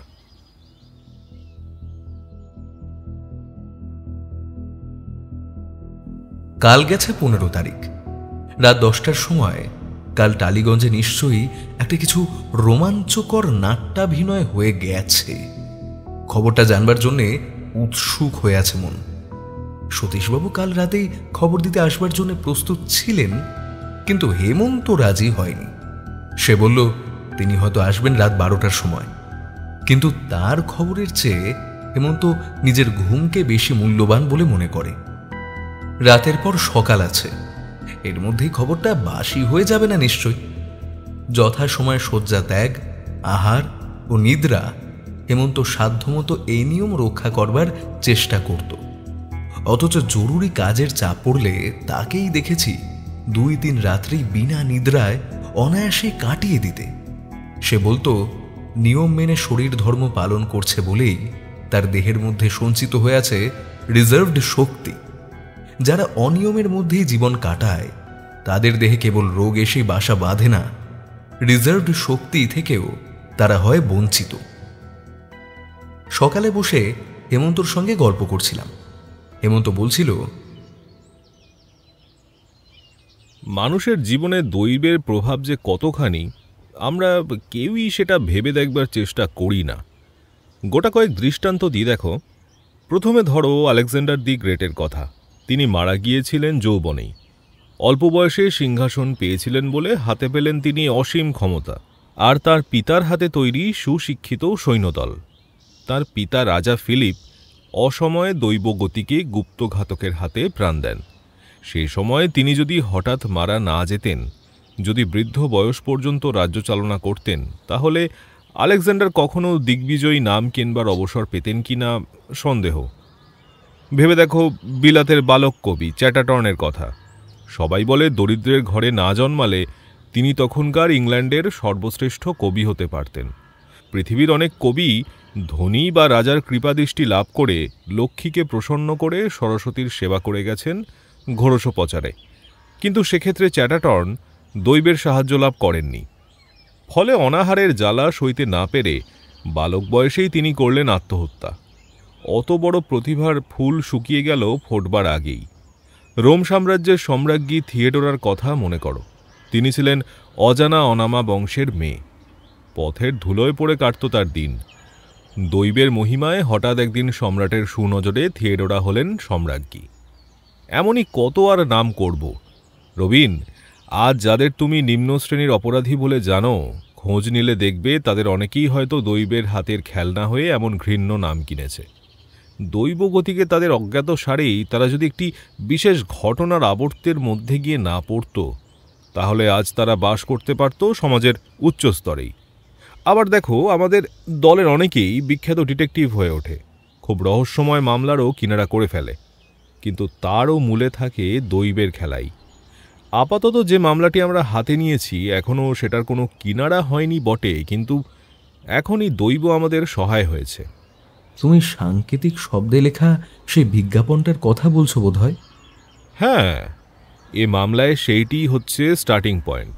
দৈব যদি আমাদের সহায় হয়ে ওই সূত্রটিকে এগিয়ে না দিত, তাহলে আমি এ মামলার কিনারা করবার কোনো আশাই করতে পারতাম না। খালি বুদ্ধি আর তীক্ষ্ণ দৃষ্টি থাকলেই হয় না রবিন, সেই সঙ্গে চাই দৈবের দয়া। তুমি দেখে নিও, এই মামলার অপরাধীর বিরুদ্ধে প্রধান প্রমাণ হবে সেই সাংকেতিক বিজ্ঞাপনটাই। অপরাধী যে ধরা পড়বে এ বিষয়ে তোমার কোনো সন্দেহই নেই? এক তিলও না। যে কোনো দেশের পুলিশের দপ্তর দেখলে তুমি আর একটা সত্য কথা জানতে পারবে। অতিরিক্ত চালাকি দেখাতে গিয়ে আজ পর্যন্ত কত বড় বড় অপরাধী পুলিশের হাতে আত্মসমর্পণ করতে বাধ্য হয়েছে। ধরো এই ছেলেচোরের কথা। ডাকঘরের সাহায্য নিলে আমাদের পক্ষে আজ একে আবিষ্কার করা অসম্ভব হতো। ডাকের চিঠিতেও সে সাংকেতিক শব্দ ব্যবহার করতে পারত। সে চিঠি ভুল ঠিকানায় গেলে বা পুলিশের হাতে পড়লেও খুব সম্ভবত কেউ তার পাঠোদ্ধার করবার চেষ্টা করত না। ঠিক এই সময় রাস্তায় মোটর দাঁড়ানোর শব্দ হলো। অনতি বিলম্বে ঘরের ভিতরে এসে দাঁড়ালেন সতীশবাবু। চোখে মুখে তার হাসির উচ্ছ্বাস। কি মশাই, খবর কি? কেল্লা ফতে। কেল্লা ফতে? কিরকম? আপনি কি আসল আসামিকেও ধরে ফেলেছেন? পাগল নাকি? নিজের দিক না সামলে ভীমরুলের চাকে হাত দিই কখনো? তবে তাদের আড্ডা আবিষ্কার করেছি। কি করে? আরে মশাই, আপনার ফোন দিটা কাজে লাগিয়ে। হেমন্তবাবু, এমনই নব নব উন্মেষ শালিনী বুদ্ধি দেখিয়েই তো আপনি আমাকে মুগ্ধ করে রেখেছেন। আপনার ফোন দিটা কাজ করেছে ঘড়ির কাঁটার মতো। চোরেদের দুধ কোনো সন্দেহই করতে পারেনি। ফন্দিটা আমার নয় সতীশবাবু, ওটা আমি শিখে এসেছি বিলাত থেকে। কিন্তু যাক সেসব কথা, এখন আপনার কথা বলুন। সতীশবাবু টুপি খুলে বসে পড়ে বললেন, ওদের দুধ যথাস্থানেই এসেছিল। তারপর সে টাকা নিয়েছে? হ্যাঁ, তারপর আমাদের চর চর বললে ঠিক হবে না, চরেরা তার পিছু নেয়। সে কোন দিকে যায়? তারপর ওই রসা রোড ধরে আসে উত্তর দিকে। তারপর প্রায় রাসবিহারী এভিনিউয়ের মোড়ের কাছে এসে একখানা মস্ত বাড়ির ভিতরে ঢুকে অদৃশ্য হয়। বাড়িখানার উপরে পাহারা বসিয়েছেন তো? নিশ্চয়ই। বাড়িখানার নাম মনসা ম্যানশন। অন্ধকার, বাইরে থেকে মনে হয় না ভিতরে মানুষ আছে বলে। যে লোকটা এসেছিল তাকে দেখতে কেমন? রাতে অত ভালো করে চেহারা দেখা যায়নি, তবে সে খুব লম্বা চওড়া, আর তার পোশাক হিন্দুস্তানিদের মতো। এইবার গোপনে সন্ধান নিতে হবে যে ও বাড়িতে কে থাকে। তারপর টেলিফোনের ঘন্টা বেজে উঠল। নিজের কথা অসমাপ্ত রেখেই হেমন্ত উঠে গিয়ে রিসিভার নিয়ে মুহূর্ত পরে মুখ ফিরিয়ে বলল, সতীশবাবু, থানা থেকে আপনাকে ডাকছে। সতীশবাবু রিসিভার নিয়ে বললেন, হ্যালো, হ্যাঁ আমি। কি বললে? হ্যাঁ, বলো কি? তিনি অভিভূতের মতন আরও খানিকক্ষণ থানার কথা শুনলেন। তারপর বদ্ধ স্বরে আচ্ছা বলে রিসিভারটা রেখে দিয়ে যখন আবার আমাদের কাছে এসে দাঁড়ালেন, তখন তার চোখের আলো নিভে গেছে এবং ভাবভঙ্গি একেবারে অবসন্নের মতো। হেমন্ত একবার তীক্ষ্ণ দৃষ্টিতে সতীশবাবুর মুখের পানে তাকালো, কিন্তু কিছু বলল না। সতীশবাবু ধপাস করে চেয়ারের উপরে বসে পড়ে বললেন, হেমন্তবাবু, খাঁচা খালি, আর পাখিও নেই। পাখি উড়ল কখন? আরে মশাই, পাখি ধরতে গিয়েছিলাম আমরা খালি খাঁচায়। আজ সকালে আমাদের চর খবর নিয়ে জেনেছে যে মনসা ম্যানশন হচ্ছে ভাড়াটে বাড়ি, কিন্তু আজ 3 মাস ধরে খালি পড়ে আছে। অর্থাৎ চোরেদের দূত সদর দিয়ে বাড়ির ভিতরে ঢুকে খিড়কির দরজা দিয়ে সরে পড়েছে, তাই তো? ঠিক তাই। আমাদের কাদা ঘেঁটে মরাই সার হলো। সর্দারজি সাবাস। সর্দারটা আবার কে? এই ছেলেচোরদের সর্দার আর কি। বাহাদুর বটে সে। আমাদের এত শেয়ালের পরামর্শ, এত তোড়জোড়, এত ছুটোছুটি, সাফল্যের লাফালাফি, কালনেমির লঙ্কা ভাগ, তার এক ছেলে ভোলানো সহজ চালে সব ব্যর্থ হয়ে গেল। শত্রুর চেয়ে নিজেদের বেশি বুদ্ধিমান মনে করার শাস্তি হচ্ছে এই। আমি মানস নেত্রে বেশ নিরীক্ষণ করতে পারছি। আমাদের বোকামির দৌড় দেখে সর্দারজি মহা কৌতুক হাস্যে উচ্ছ্বসিত হয়ে দুই হাতে পেট চেপে কার্পেটের উপরে গড়াগড়ি খাচ্ছেন। হাস্য সর্দারজি, হাস্য। স্বীকার করছি আমরা গর্ধবের নিকটাত্মীয়, আমরা হেরে ভূত। ধুর, থামুন তো মশাই, থামুন। এটা ঠাট্টা তামাশার বিষয় নয়। গোয়েন্দাগিরি হচ্ছে একটা বড় রকমের স্পোর্ট। পরাজয়কে আমি হাসি মুখে গ্রহণ করতে পারি। যে কখনো পরাজিত হয়নি সে বিজয় গৌরবেরও যথার্থ মর্যাদা বুঝতে পারে না। খেলা বেশ, কেমন খেলোয়াড়কে দেখা যাবে শেষে? আপনার ওই সর্দারজি এখনো টের পাননি যে আমাদের হাতের তাস এখনো ফুরিয়ে যায়নি। দেখি টেক্কা কে মারে শেষ পর্যন্ত। আমাদের হাতে এখন কি কি তাস আছে মশাই? নতুন কোনো তাস পেয়েছেন নাকি? নিশ্চয়ই, সে খবরটাও আজ দিতে এসেছি। জবর খবর। বলেন কি? ঝাড়ুন আপনার জবর খবরের ঝুলি। হেমন্তের উৎসাহ দেখে সতীশবাবুর ম্লান ভাবটা মুছে গেল ধীরে ধীরে। তিনি বললেন, এই খবরটারও মূলে আছেন আপনি, কারণ এদিকেও আপনি আমার দৃষ্টি আকর্ষণ করেছিলেন। ওহো, বুঝেছি। না, কখনোও বোঝেননি। নিশ্চয়ই বুঝেছি। কি করে বুঝলেন? অনুমানে। আচ্ছা, কি বুঝেছেন? ক্যানিংয়ের এক মাঝির খোঁজ পেয়েছেন। ঠিক জানি। কলকাতায় পাখির খাঁচা যখন খালি জবর খবর আসতে পারে তখন কেবল ক্যানিং থেকেই। ঠিক তাই। খবরটা পেয়েছি কাল রাতেই। খবরটা শুনি। পুলিশ খোঁজাখুঁজি করে জলিল নামে এক পুরো মাঝিকে বার করেছে। সে নাকি আজ 3 মাসের ভিতরে 4 বার এক এক দল লোককে নিয়ে সমুদ্রের মুখে চামিরা নদীর একটা দ্বীপে পৌঁছে দিয়ে এসেছে। আবার আসবার সময় ওই দ্বীপ থেকেও যাত্রী তুলে এনেছে। তারা যে সন্দেহজনক ব্যক্তি এটা মনে করছেন কেন? কারণ আছে বই কি। প্রথমত, জলিল বলে ও অঞ্চলে সে আগেও গিয়েছে, কিন্তু ওই দ্বীপে যে মানুষ থাকে এটা তার জানা ছিল না। দ্বিতীয়ত, লোকগুলো যতবার গিয়েছে এসেছে ততবারই তাকে প্রচুর বকশিস দিয়ে বলেছে তাদের কথা সে যেন আর কারুর কাছে প্রকাশ না করে। এটা কি সন্দেহজনক নয় মশাই? এ প্রমাণ সন্দেহজনক হলেও খুব বেশি সন্তোষজনক নয়। শুনুন তবে, আরও আছে। গত 2রা তারিখে দুর্জয়গড়ের যুবরাজ হারিয়ে গেছেন, এ কথা নিশ্চয়ই মনে আছে তো? 3রা তারিখের খুব ভোরে, অর্থাৎ সূর্যোদয়ের আগেই 4 জন লোক জামিরা নদীর ওই দ্বীপে যাওয়ার জন্য জলিলের নৌকা ভাড়া করে। তাদের সঙ্গে ছিল একটি বছর 4 বয়সের সুন্দর শিশু। জলিল বলে শিশুটি ঘুমোচ্ছিল, আর সারা পথ সে নাকি তার সারাও পায়নি। নৌকোর ভিতরেই তাকে লেপ চাপা দিয়ে শুইয়ে রাখা হয়েছিল। নৌকোর যাত্রীরা জলিলকে বলেছিল শিশুটি অসুস্থ, কিন্তু আমার বিশ্বাস তাকে অজ্ঞান করে রাখা হয়েছিল কোনো রকম ওষুধ প্রয়োগেই। কি বলেন হেমন্ত বাবু? ওই শিশুই যে দুর্জয়গড়ের যুবরাজ, এ কথা কি আপনার মনে লাগে? হেমন্তর মুখের ভাবান্তর হল না। সে মিনিট 3 স্থির হয়ে বসে রইল, নিবাত নিষ্কম্প দীপশিখার মতো। তারপর আচম্বিতে আসন ত্যাগ করে উঠে দাঁড়িয়ে সতীশবাবুর একখানা হাত সজোরে চেপে ধরে বলল, উঠুন উঠুন, এইবারে চাই অ্যাকশন। আরে মশাই, করছেনটা কি? আরে আরে আরে হাতটা ছাড়ুন, ছাড়ুন হাতটা। গেল যে আমার হাতটা, হাতখানার দফারাফা হলো যে। হেমন্ত তাড়াতাড়ি সতীশবাবুর হাত ছেড়ে দিল। সতীশবাবু হাতখানা ঝাড়তে ঝাড়তে বললেন, ও, আপনারা 2 বন্ধু যে ভদ্রগুন্ডা তা আমি জানি মশাই, জানি। কুস্তিতে বক্সিংয়ে চ্যাম্পিয়ন হয়েছে, তাও আবার খবরের কাগজেই পড়েছি। কিন্তু যত তাল আমার উপরেই কেন? আমি কি জামিরা নদীর মোহনদ্বীপের ছেলে ধরা? কি রবীনবাবু, মুখ টিপে টিপে হাসা হচ্ছে যে বড়? আপনিও এগিয়ে আসুন না, অ্যাকশন বলে গর্জন করে আমার আরেক হাতখানাও ভেঙে দিন। অভিপ্রায় আমার আছে বলে মনে হচ্ছে না। ক্ষমা করবেন সতীশবাবু, মনের আবেগটা আমার হাত দিয়ে বেরিয়ে গেল। থাক, অনেক হয়েছে। ভবিষ্যতে মনের আবেগ মনের মধ্যেই চেপে রাখলে বাধিত হব। হ্যাঁ, এখন কি বলতে চান বলুন, কিন্তু কাছে আসবেন না। আপনি উত্তেজিত হয়েছেন।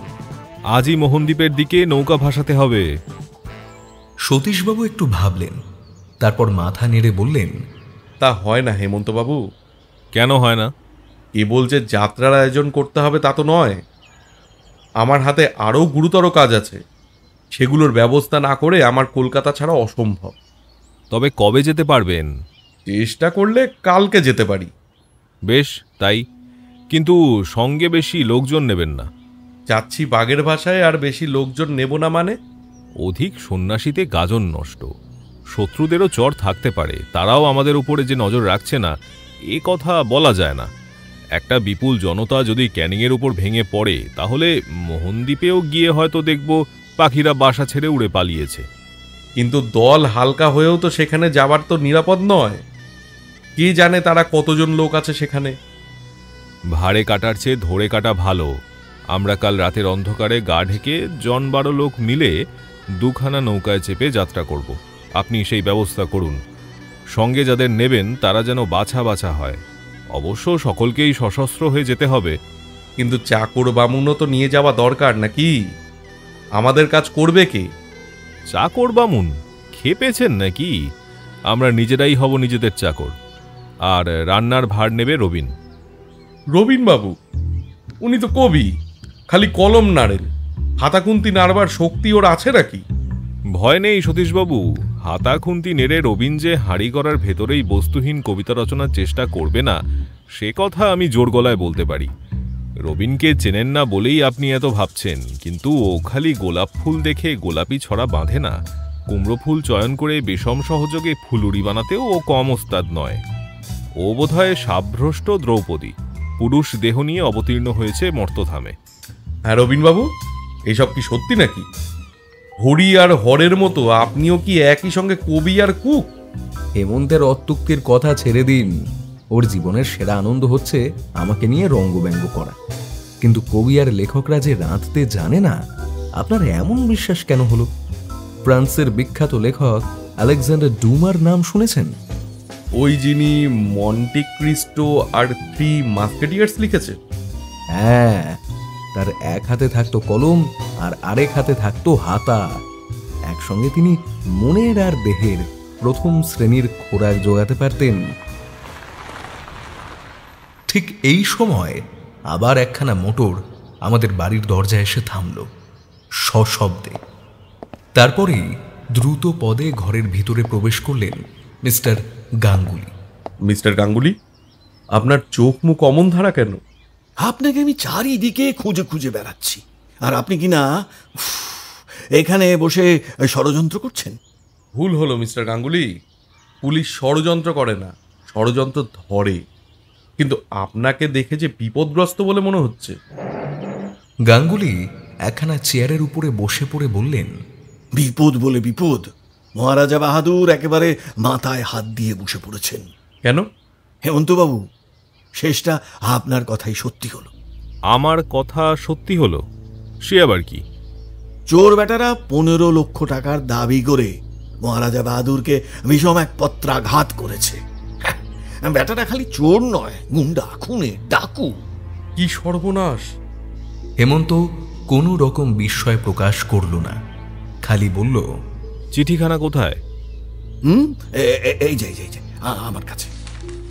পকেট থেকে পত্র বার করে তিনি হেমন্তের হাতে দিলেন। হেমন্ত চেঁচিয়ে ইংরেজিতে টাইপ করা যে চিঠিখানা পড়ল, তার বাংলা মানে দাঁড়ায় এই: মহারাজা বাহাদুর, যুবরাজকে যদি ফেরত চান তাহলে আগামী 24 তারিখে আমাদের দূতের হাতে 15 লক্ষ টাকা অর্পণ করবেন। 24 তারিখে রাত্রি ঠিক 12টার সময় গড়িয়াহাটা লেকের লেক ক্লাবের পিছনকার রাস্তায় আমাদের দূত অপেক্ষা করবে। কিন্তু সাবধান, যদি পুলিশে খবর দেন কিংবা আমাদের দূতকে ধরবার বা তার পিছনে আসবার চেষ্টা করেন, তাহলে আমরা যুবরাজকে হত্যা করতে বাধ্য হব। 15 লক্ষ টাকা আমাদের হস্তগত হওয়ার পর 1 সপ্তাহের মধ্যে যুবরাজকে অক্ষত অবস্থায় ফিরে পাবেন। আমরা টাকা না পেলে যুবরাজের জীবন শঙ্কা আছে। ইতি। এ তো প্রায় একই রকমের চিঠি, কেবল এখানে ইংরেজিতে লেখা আর টাইপ করা। ও বাবা, এরকম আরো চিঠি আপনারা পেয়েছেন নাকি? হ্যাঁ, এমনই এক চিঠি লিখে ভয় দেখিয়ে ছেলেধরারা শ্যামলপুরের জমিদারের কাছ থেকেও 1 লাখ টাকা নিয়ে গেছে। আর আর আপনারা হাত গুটিয়ে সঙ্গের মতন দাঁড়িয়ে রইলেন। চোরের শর্তগুলো ভুলে যাচ্ছেন কেন? আমাদের কি হাত বার করবার উপায় আছে? তাও বটে, তাও বটে। একটু গোলমাল করলেই ছুঁচোরা আবার ছেলে খুন করব বলে ভয় দেখায়। হ্যাঁ, তা পারে বেটারা সব পারে। গুন্ডা, খুনে, ডাকু। এই এক চিঠি আমাদের অত বড় মহারাজা বাহাদুরকে একদম কাত করে দিয়েছে, যাকে বলে এই প্রপাত ধরণী তলে আর কি। আজ 16 আর 7 দিন পরেই 24। মহারাজা কি করবেন স্থির করেছেন? পুলিশে যখন খবর দিয়েছেন, তার কি টাকা দেওয়ার ইচ্ছে নেই? ইচ্ছে? এক কথায় 15 লক্ষ টাকা জলে দেওয়ার ইচ্ছে হবে আমাদের মহারাজার? হ্যাঁ, বলেন কি মশাই, বলেন কি? কিন্তু এখন তাকে দেখলে আপনাদের দুঃখ হবে। একসঙ্গে ছেলে হারাবার আর টাকা হারাবার ভয়ে একেবারে তিনি ভেঙে পড়েছেন। কি করবেন বুঝতে না পেরে আপনাকে আর সতীশবাবুকে নিয়ে যাওয়ার জন্য আমাকে পাঠিয়ে দিলেন। আমরা যাচ্ছি বটে, কিন্তু দিতে পারি খালি এক পরামর্শ। যুবরাজকে বাঁচাতে হলে টাকা দেওয়া ছাড়া আর কোনো উপায় নেই। না না মশাই, ও পাপীদের কথায় বিশ্বাস নেই। অতগুলো টাকা হাতিয়েও যুবরাজকে যদি ছেড়ে না দেয়। তবু ওদের কথা মতোই কাজ করতে হবে।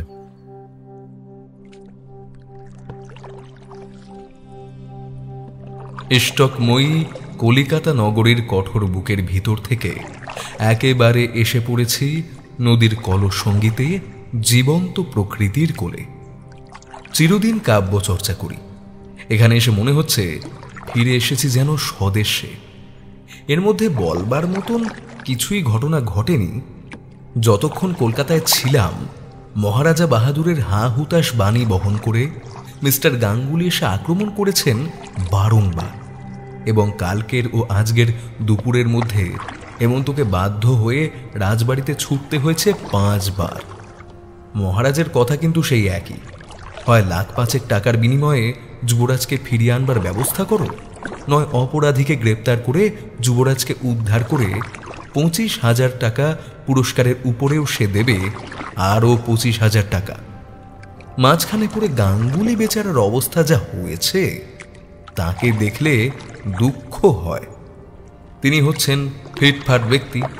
ইস্ত্রি করা পোশাকের প্রতি ভাঁজটি পর্যন্ত অটুট রেখে চলাফেরা ওঠা বসা করেন পরম সাবধানে, এবং জামার বোতাম ঘরে থাকে সর্বদাই একটি করে টাটকা ফুল।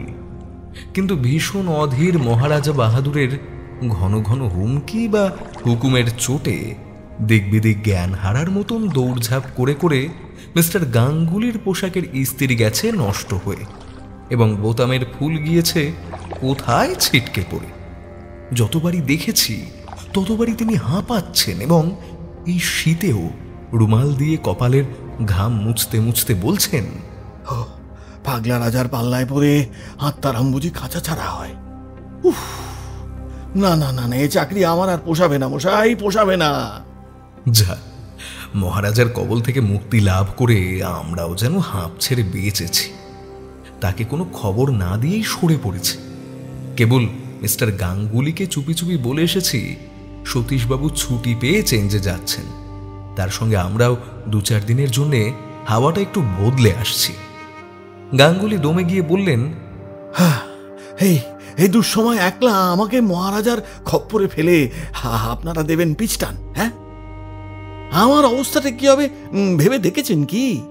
আমাদের ভাববার দরকার নেই। জীবের স্বধর্ম আত্মরক্ষা করা, আপনিও আত্মরক্ষা করুন। আর ওই দুর্জয়গড়ের মামলা? মহারাজকে বলুন টাকা দিয়ে যুবরাজকে ফিরিয়ে আনতে। আমরা 2-4 দিন পরেই এসে আসামিকে ধরবার চেষ্টা করব। আসামির কথা নিয়ে আপনারা মাথা ঘামাতে চান? ঘামাবেন, আমার সহ্য হচ্ছে না। না, হে চাকরি আমি ছেড়ে দেবো বাপ। গাঙ্গুলি গজগজ করতে করতে চলে গেলেন। যথাসময়ে সদল বলে কলকাতায় ধুলো ধোয়া ধুমধারাক্কা পিছনে ফেলে শহর ছাড়া বিজন পথে এগিয়ে চললাম। রাত আঁধারে চুপি চুপি কালো জলে ভাসল আমাদের 2 নৌকা। এর মধ্যে উল্লেখযোগ্য কোনো ঘটনাই ঘটেনি, এমনকি আমরা যে কোনো অপ্রীতিকর ব্যক্তির দৃষ্টি আকর্ষণ করিনি। এই বিষয়েও কিছুমাত্র সন্দেহ নাস্তি। জনতার সাড়া নেই। তীর তরুর মর্মর ছন্দে তাল রেখে বনবাসী বাতাস শোনায় স্নিগ্ধ মাটির আর ঘন সবুজের গন্ধ মাখানো নতুন নতুন গান, এবং নদীর জলসায় জলে জলে দুলে দুলে ওঠে কুল হারানো গীতবীণার তান। কান পেতে শুনলে মনে হয় অনন্ত নীলাকাশও তার লুকিয়ে রাখা নীরব বীণার রন্ধ্রে জাগিয়ে তুলছে কল্পলোকের কোনো মৌন রাগিনীর আলাপ।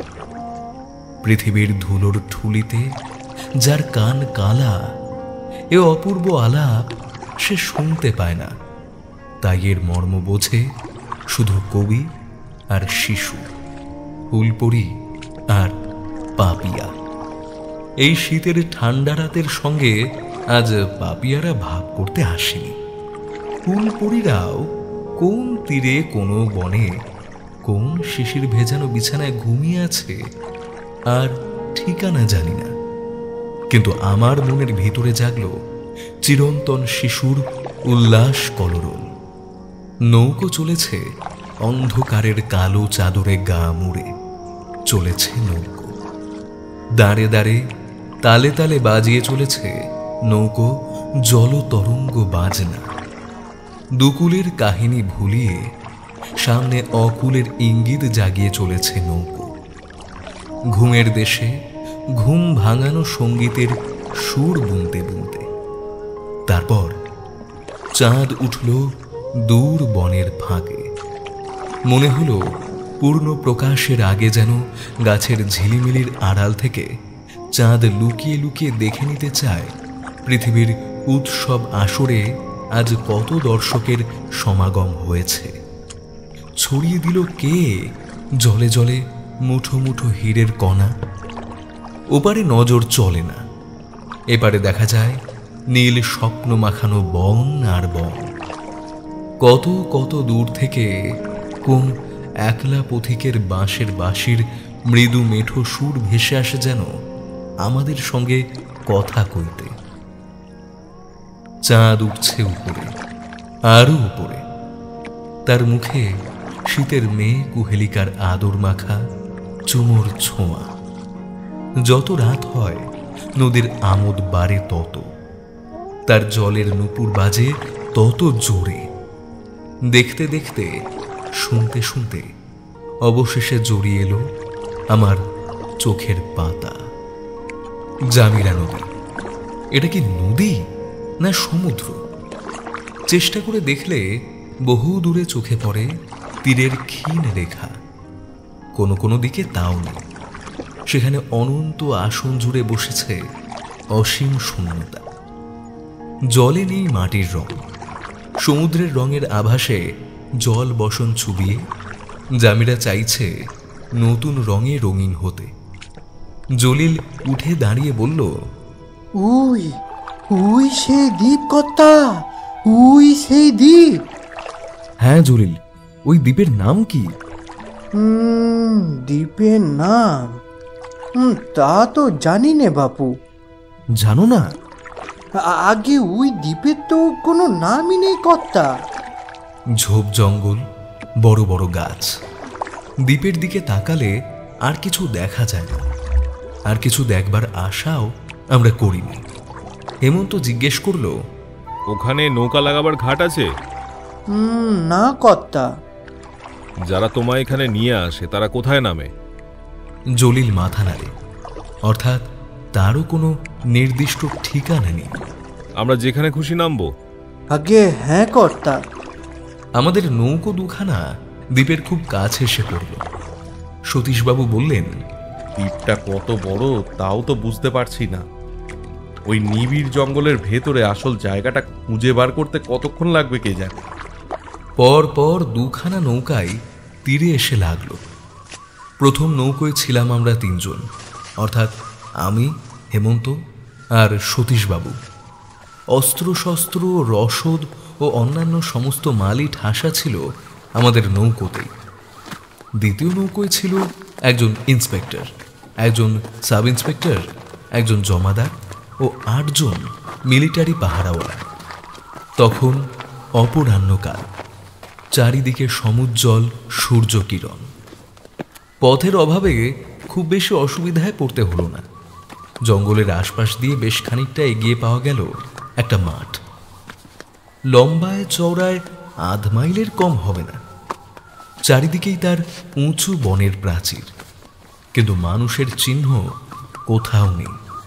গাছপালায় বাতাসের নিঃশ্বাস আর বনে বনে পাখিদের ডাক ছাড়া একটা অমানুষিক নিস্তব্ধতা সর্বত্র এমন একটা অজানা ভাবের সৃষ্টি করেছে যে এই দ্বীপ কখনো মানুষের কণ্ঠ শুনেছে বলে মনে হয় না।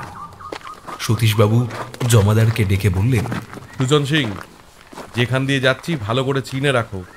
কারুর সঙ্গে দেখা না হলে ফিরতে হবে, কিন্তু আবার কারুর সঙ্গে দেখা হলেও অবস্থা গতিতে হয়তো প্রাণ হাতে করে পালাবার দরকার হবে এই পথেই। মাঠের মাঝ বরাবর এসেছি। হেমন্ত হঠাৎ বলে উঠল, আমাদের অদৃষ্ট সুপ্রসন্ন। চারিদিকে চোখ বুলিয়ে নিয়ে সতীশবাবু বললেন, কই, আমি তো কোথাও আসার ছিঁটে ফোটাও দেখতে পাচ্ছি না। হেমন্ত হাত তুলে একদিকে অঙ্গুলি নির্দেশ করে বলল, ওই দেখুন। কি? ধোঁয়া। অনেক দূরে অরণ্যের মাথায় কুণ্ডলি পাকিয়ে পাকিয়ে খানিকটা ধোঁয়া ক্রমেই উপর দিকে উঠে যাচ্ছে।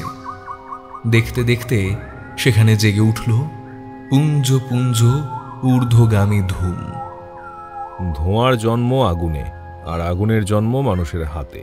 কিন্তু যদি দাবানলের... ওটা কি মনে হচ্ছে, দাবানলের না উনুনের ধোঁয়া? না, উনুনেরই মনে হচ্ছে। তবে এগিয়ে চলুন তাড়াতাড়ি। সকলেরই মুখ উত্তেজিত, কিন্তু কেউ কোনো কথা বলল না। নীরবে মাঠের বাকি অংশটা পার হয়ে গভীর এক অরণ্যর ছায়ায় গিয়ে দাঁড়ালাম। সতীশবাবু বললেন, আরে আবার যে বন এলো। আসুক, বন আমাদের বন্ধুর মতো লুকিয়ে রাখবে। এখানে বনের ভেতরে যে একটি স্বাভাবিক পথের মতো রয়েছে। ভালোই হলো, ধোঁয়া দেখেছি উত্তর পশ্চিমে, পথটাও গিয়েছে ওই দিকে। এগিয়ে চলো, এগিয়ে চলো। পথ দিয়ে এগোতে এগোতে মানুষের স্মৃতি চিহ্ন পেলাম। এক জায়গায় পেলাম একটা আধ পোড়া বিড়ি, মাঝে মাঝে শুকনো কাদায় মানুষের পায়ের ছাপ। বুঝলাম পথটা ব্যবহৃত হয়। মাইল খানেক অগ্রসর হওয়ার পর হেমন্ত বলল, সতীশবাবু, আর বোধহয় এভাবে এগুলো নিরাপদ নয়। আপনারা এইখানে অপেক্ষা করুন, আমি ওই বড় বটগাছটায় চড়ে চারিদিকটা একবার দেখি। সে গাছের তলায় গিয়ে জুতো খুলে ফেলল, তারপর উপরে উঠতে লাগল। তখন সূর্য পশ্চিম আকাশের দিকে। আমরা যেখানে দাঁড়িয়ে আছি সেখানে ছায়া ঘন হয়ে উঠেছে। বেশ কাছ থেকে শুনলাম কে যেন কাকে চেঁচিয়ে ডাকছে। একবার গাভীর গম্ভীর হাম্বারবও শোনা গেল। খানিক পরে হেমন্ত গাছ থেকে নেমে এলো। জিজ্ঞেস করলাম, কি দেখলে হেমন্ত? যা দেখবার সব। একটা লম্বা একতলা বাড়ি, ঘর আছে বোধহয় খান 5-6। জন 3 লোকও দেখলাম, বেশ লম্বা চওড়া। কারুর চেহারাই বাঙালি কুমোরের গড়া কার্তিকের মতো নয়। বাড়ির ভেতরে নিশ্চয়ই আরো লোক আছে। বাড়িখানা এখান থেকে কত দূরে? খুব কাছে। অতঃপর কি কর্তব্য? কিন্তু হেমন্তের সাড়া পাওয়া গেল না। সে নীরবে একবার বট গাছটার চারিপাশ ঘুরে এলো, একবার বনের পথের দিকে তাকিয়ে দেখলে, তারপর চুপ করে দাঁড়িয়ে দাঁড়িয়ে কি ভাবতে লাগলো। সে এমন গম্ভীর ভাব ধারণ করেছে যে আমরা কেউ তাকে ডাকতে ভরসা করলাম না। মিনিট 5-6 এইভাবেই কাটল। তারপর হেমন্ত হঠাৎ হাসি মুখে যেন নিজের মনেই বলল, ঠিক ঠিক হয়েছে। কি হয়েছে হেমন্তবাবু? এতক্ষণ কি ভাবছিলেন? আক্রমণের প্ল্যান। প্ল্যান? হ্যাঁ, আমি ভেবে দেখছিলাম যে কোনো উপায়ে রক্তপাত না করেই কাজ হাসিল করা যায় কিনা। তাহলে রক্তপাত হওয়ার আশঙ্কা আছে বলে মনে করেন? অসম্ভব কি, এটা তো মুনি ঋষিদের তপবন নয়, মানুষ বাঘের বাসা। তা ভেবে কি স্থির করলেন? 8 জন মিলিটারি পুলিশ বন্দুক নিয়ে এই বটগাছটার আড়ালে এমনভাবে লুকিয়ে থাকুক যেন এই পথ থেকে ওদের কেউ দেখতে না পায়। বাকি আমরা 6 জন মিলে ওই বাড়ির কাছে এগিয়ে যাই। তারপর রবিন আর আপনাকে নিয়ে আমি একটু তফাতে গিয়ে কোনো ঝোপটোপের মধ্যে লুকিয়ে পড়ব। তারপর আমাদের বাকি 3 জন আসামিদের বাড়ির কাছে গিয়ে ওদের দৃষ্টি আকর্ষণ করবে। ওদের মধ্যে পড়ে যাবে বিষম সাড়া। আমাদের 3 জন লোক পায়ে পায়ে পিছিয়ে পালাবার ভাবভঙ্গি প্রকাশ করবে। তারপর আসামিরা সদল বলে তাড়া করে এলেই আমাদের লোকরা দ্রুত পদে সত্য সত্যই পলায়ন করবে বনের পথে। ওরাও তখন নিশ্চয়ই তাদের পিছনে পিছনে ছুটবে। সংখ্যা মোটে 3 জন দেখে ওরা কিছুই ভয় পাবে না। তারপর আমাদের 3 জন লোক এই বটগাছটা পেরিয়ে অল্প কিছু দূর অগ্রসর হয়েই হঠাৎ দাঁড়িয়ে পড়ে সুমুখ ফিরে বার করবে তাদের রিভলভার এবং তাদের একজন বাজাবে হুইসেল। সংকেত শুনে সেই মুহূর্তেই 8 জন মিলিটারি পুলিশ বটগাছের আড়াল থেকে বেরিয়ে এসে দাঁড়াবে শত্রুদের পিছন দিকে। সামনে 3টে রিভলভার আর পিছনে 8টা বন্দুক। এ দেখেও তারা যদি আত্মসমর্পণ না করে তাহলে 2-1 বার বন্দুক রিভলভার ছুড়লেই তাদের যুদ্ধের স্বাদ মিটতে দেরি লাগবে না। সতীশবাবু, প্ল্যানটা কি আপনার পছন্দ হচ্ছে? আরে বলেন কি মশাই, পছন্দ হচ্ছে না আবার? এক্ষেত্রে এর চেয়ে নিরাপদ প্ল্যান কল্পনাও করা যায় না। এত তাড়াতাড়ি কি করে যে আপনি ফন্দি আবিষ্কার করেন আমি তো মশাই বুঝতেই পারি না। পুণ্যি মানুষ আপনি, জিনিয়াস। আর আমরা ঝোপের ভেতর লুকিয়ে বসে কি করব হেমন্ত? তোমার গল্প না মশাদের ঐক্যতান শুনব? ও দুটোর একটাও না। শত্রুরা যেই আমাদের লোকের পিছনে তাড়া করে বনের ভিতর ঢুকবে, আমরাও অমনি ঝোপ থেকে বেরিয়ে পড়ে ঢুকব ওদের বাড়ির অন্দরে। যদি ওদের দলের 2-3 জন লোক তখনও সেখানে থাকে তাহলে আমাদের 3টে রিভলভারের সামনে ওরা পোষ না মেনে পারবে না। তারপর আমরা খুঁজে দেখব কোথায় বন্দী হয়ে আছে কলকাতার হারিয়ে যাওয়া 3টি ছেলে। কিন্তু ওদের দলকে বনের ভেতরে গ্রেপ্তার করার পরেও তো বন্দীদের উদ্ধার করা যেতে পারে। রবিন, সাবধানের মার নেই। ধরো শত্রুদের সবাই হয়তো বাড়ি ছেড়ে বেরিয়ে পড়বে না। গোলমাল দেখে ভয় পেয়ে তারা যদি বন্দীদের নিয়ে বনের ভিতর কোনো গুপ্ত স্থানে পালিয়ে যায়, তখন কি করব? হেমন্ত, এইটুকু সময়ের মধ্যে তুমি সব দিক ভেবে নিয়েছো? ভাবতে হয় ভাই, ভাবতে হয়। মস্তিষ্ককে যে যথা সময় কাজে লাগাতে না পারে তাকেই পড়তে হয় পদে পদে বিপদে। নাও, আর কথা নয়, সবাই প্রস্তুত হও। আমরা 3 জনে একটা ঝোপ বেছে নিয়ে তার ভিতরে বসে দেখলাম সামনে সাদা কলি দেওয়া একখানা 1 তলা বাড়ি। দেখলেই বোঝা যায় বাড়িখানা নতুন। বাড়ির সদর দরজার চৌকাঠের উপরে একজন হৃষ্টপুষ্ট লোক বসে হুঁকো টানছে। তার একটু তফাতেই আরেকটা লোক গাভীর দুগ্ধ দহন করছে। বাড়ির সামনে একটুখানি চাতালের মতন জায়গা, সেখানে 4 জন লোক দাঁড়িয়ে দাঁড়িয়ে পরস্পরের সঙ্গে কি কথাবার্তা বলছে। হেমন্ত ঠিক বলেছে, এদের কারুর চেহারাই কার্তিকের মতো নয়, বরং স্মরণ করিয়ে দেয় দুর্গা প্রতিমার মহিষাসুরকে। তাদের জন্তিনিককে মনে হলো হিন্দুস্থানি বলে। অনতিবিলম্বেই আমাদের 3 জন লোক বনের ভিতর থেকে আত্মপ্রকাশ করল। দৃষ্টি আকর্ষণ করবার জন্যে তাদের চেষ্টাও করতে হলো না। তারা বাইরে আসা মাত্রই সদর দরজায় লোকটা সবিস্ময়ে হুঁকোটা পাশে রেখে দিয়ে দাঁড়িয়ে উঠে হেরে গলায় হাঁকল। আমাদের লোকেরা দাঁড়িয়ে পড়ল চমকে ও থমকে। শত্রুদের অন্যান্য লোকেরাও সচকিত দৃষ্টিতে 2-1 মুহূর্ত এমনভাবে তাকিয়ে রইল যেন আগন্তুকরা আকাশ থেকে খসে পড়া মানুষ। আমাদের লোকেরা জড়সড় হয়ে পিছোতে লাগলো পায়ে পায়ে। তারপরে উঠল মহা হইচই। বাড়ির ভিতর থেকে আরো 4 জন লোক ছুটে এলো। তাদের মধ্যে একজনের চেহারা আবার একেবারে যমদূতের মতো, যেমন ঢ্যাঙা তেমনই চওড়া। আমাদের লোকেরা যেন প্রাণের ভয়ে বনের ভিতরে অদৃশ্য হল। চাতালের উপরে কতগুলো ছোট বড় কাটা বাঁশ পড়েছিল। শত্রুরা টপাটপ সেই বাঁশগুলো তুলে নিয়ে মার মূর্তি হয়ে গর্জন করতে করতে ছুটে গিয়ে ঢুকল বনের ভিতরে।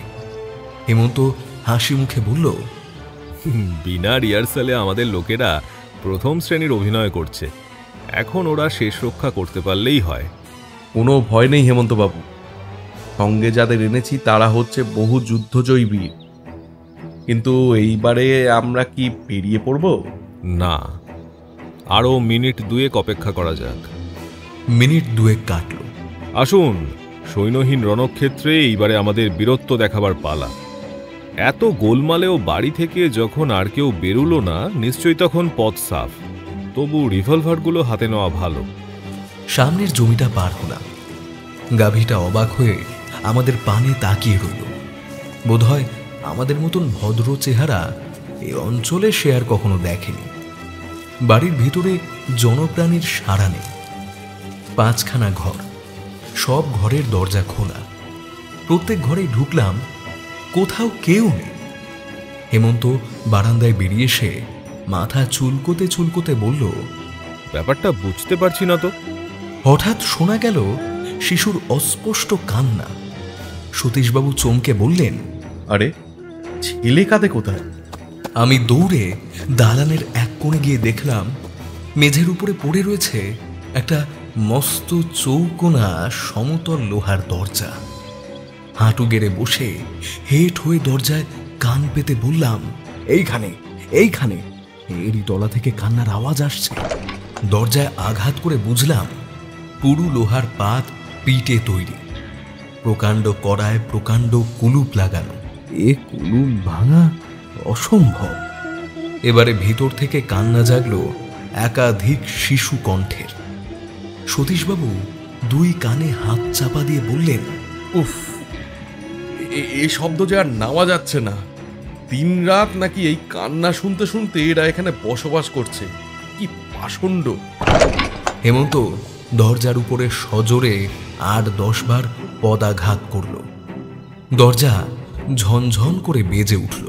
বৃথা চেষ্টা হেমন্ত, ওই গুন্ডাগুলো ধরা পড়লে তবেই চাবি দিয়ে দরজা খোলা যাবে।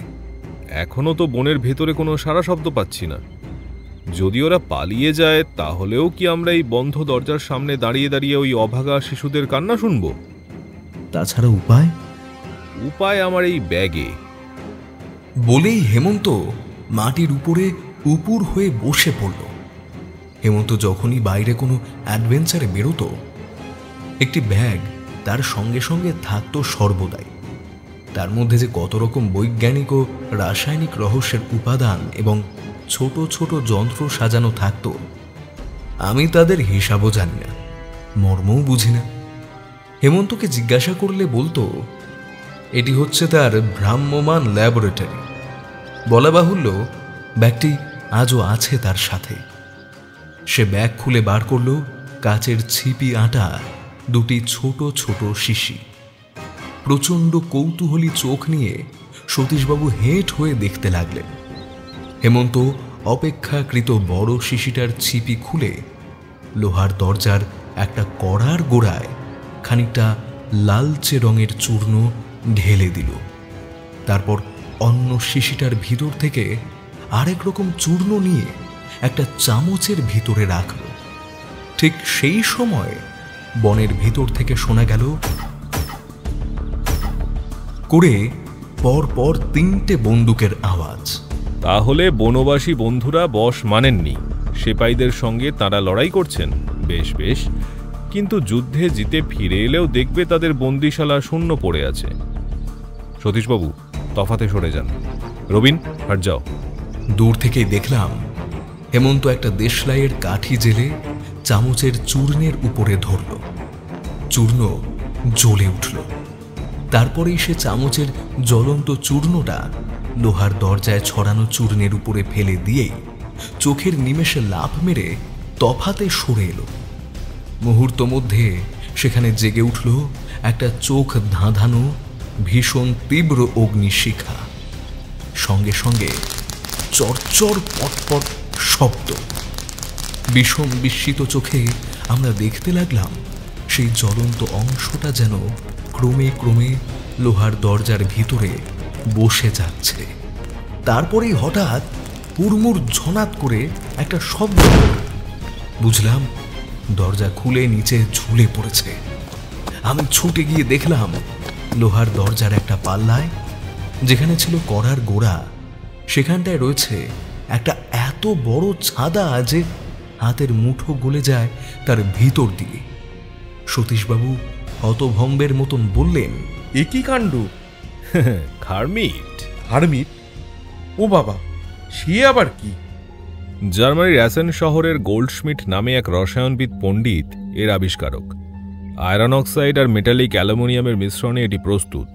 তার উপরে যদি ম্যাগনেসিয়াম পাউডার জ্বালিয়ে ফেলে দেওয়া হয়, তাহলে এমন এক ভয়ানক আগুনের সৃষ্টি হয় যে তার তাপ ওঠে 5400 ডিগ্রিজ ফারেনহাইট পর্যন্ত। হারমিট যেহেতু জায়গার উপরে ছড়ানো থাকে, লোহার বা ইস্পাতের কেবল সেইটুকুই অংশই গলিয়ে দেয়। লোহার সিন্দুকের ওপরে যদি এই থার্মিট ব্যবহার করা হয়, তারও দুর্দশা হবে এই দরজাটার মতো। বাবা, হেমন্তবাবু, এত বৈজ্ঞানিক বুদ্ধি নিয়ে আপনি চোর হলে কলকাতার আর রক্ষে থাকতো না মশাই। এখন গল্প রাখুন মশাই, বনের ভিতর কি হচ্ছে জানি না, আগে বন্দীদের উদ্ধার করুন। লোহার দরজার তলায় একটা সিঁড়ি, তারপরেই অন্ধকার। সতীশবাবু ডাকলেন, নিচে কে আছো খোকা বাবুরা? বেরিয়ে আসো, এক এক করে বেরিয়ে আসো। আর তোমাদের ভয় নেই, আমরা তোমার মা বাবার কাছ থেকেই এসেছি। সিঁড়ির তলায় অন্ধকারের ভিতর থেকে উঁকি মারতে লাগলো তিনখানি শীর্ণ কাতর কচি মুখ। উদ্ভ্রান্ত তাদের চোখের দৃষ্টি। বাইরে একটা গোলমাল শোনা গেল। হেমন্ত বলল, সতীশবাবু, খোকাদের ভার আপনার উপরে, আমি গোলমালটা কিসে শুনে আসি। এসো রবিন। বাইরে গিয়ে দেখলাম ইন্সপেক্টর, সাব ইন্সপেক্টর ও জমাদার আসছে রিভলভার হাতে আগে আগে। তারপরেই এখানকার দুশ্মন চেহারার গুন্ডাগুলো তাদের প্রত্যেকেরই হাতে হাত করা, এবং সব পিছনে বন্দুকধারী 8 জন মিলিটারি পুলিশ। গুনে দেখলাম বন্দীরা সংখ্যায় 10 জন। হেমন্ত বলে উঠল, যাক, বন্দুকের শব্দ শুনে আমার দুশ্চিন্তা হয়েছিল। এখন বোঝা যাচ্ছে বন্দুক ছোঁড়া হয়েছে কেবল এদের ভয় দেখাবার জন্যই। বুঝেছ রবিন, বিনা রক্তপাতেই কেল্লা ফতে। চমৎকার। আমি বৈষ্ণবের ছেলে, রক্তপাত ভালোবাসি না।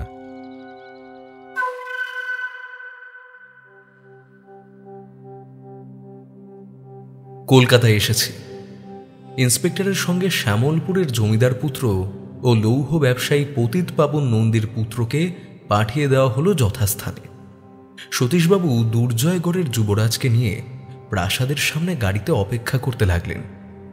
রঙ্গমঞ্চ প্রস্তুত করবার জন্যে হেমন্তর সঙ্গে আমি ঢুকলাম রাজবাড়ির ভেতরে। আজকেই হচ্ছে মাসের 24 তারিখ। হেমন্ত কার্ড পাঠিয়ে দিল। 5 মিনিট যেতে না যেতেই ভৃত্য এসে আমাদের মহারাজা বাহাদুরের ড্রয়িং রুমে নিয়ে গেল। একখানা কৌচের উপরে মহারাজা বাহাদুর 4-5টা কুশানে মাথা রেখে লম্বা হয়ে শুয়ে রয়েছেন। তার চোখের কোলে গাঢ় কালির রেখা, মুখ যেন বিষণ্ণতার ছবি। কৌচের পিছনে দাঁড়িয়ে রয়েছেন মিস্টার গাঙ্গুলি। আমাদের দেখে মহারাজা ধীরে ধীরে উঠে বসলেন। তারপর বললেন, হেমন্তবাবু, আপনি কি আজ মজা দেখতে এসেছেন? সে কি মহারাজ, আপনার দুঃখ শোক কি আমার পক্ষে কৌতুককর হতে পারে? তাছাড়া আর কি বলবো বলুন। শুনলাম আপনি আমার মামলা ছেড়ে দিয়ে গেছেন হাওয়া খেতে। এ কথা কে আপনাকে বলল? গাঙ্গুলি। মিস্টার গাঙ্গুলি? ওই মানে চোরকে 15 লাখ টাকা দিয়ে আপনি যুবরাজকে ছাড়িয়ে আনতে বলেছিলেন। আমি কেবল সেই কথাই মহারাজা বাহাদুরকে জানিয়েছিলাম। ও কথা বলা আর মামলা ছেড়ে দেওয়া একই কথা। নিশ্চয়ই নয়। আমার সামনে অত বেশি চেঁচিয়ে জোর জোর করে কথা বলবেন না হেমন্তবাবু। আমার পদমর্যাদা ভুলে যাবেন না।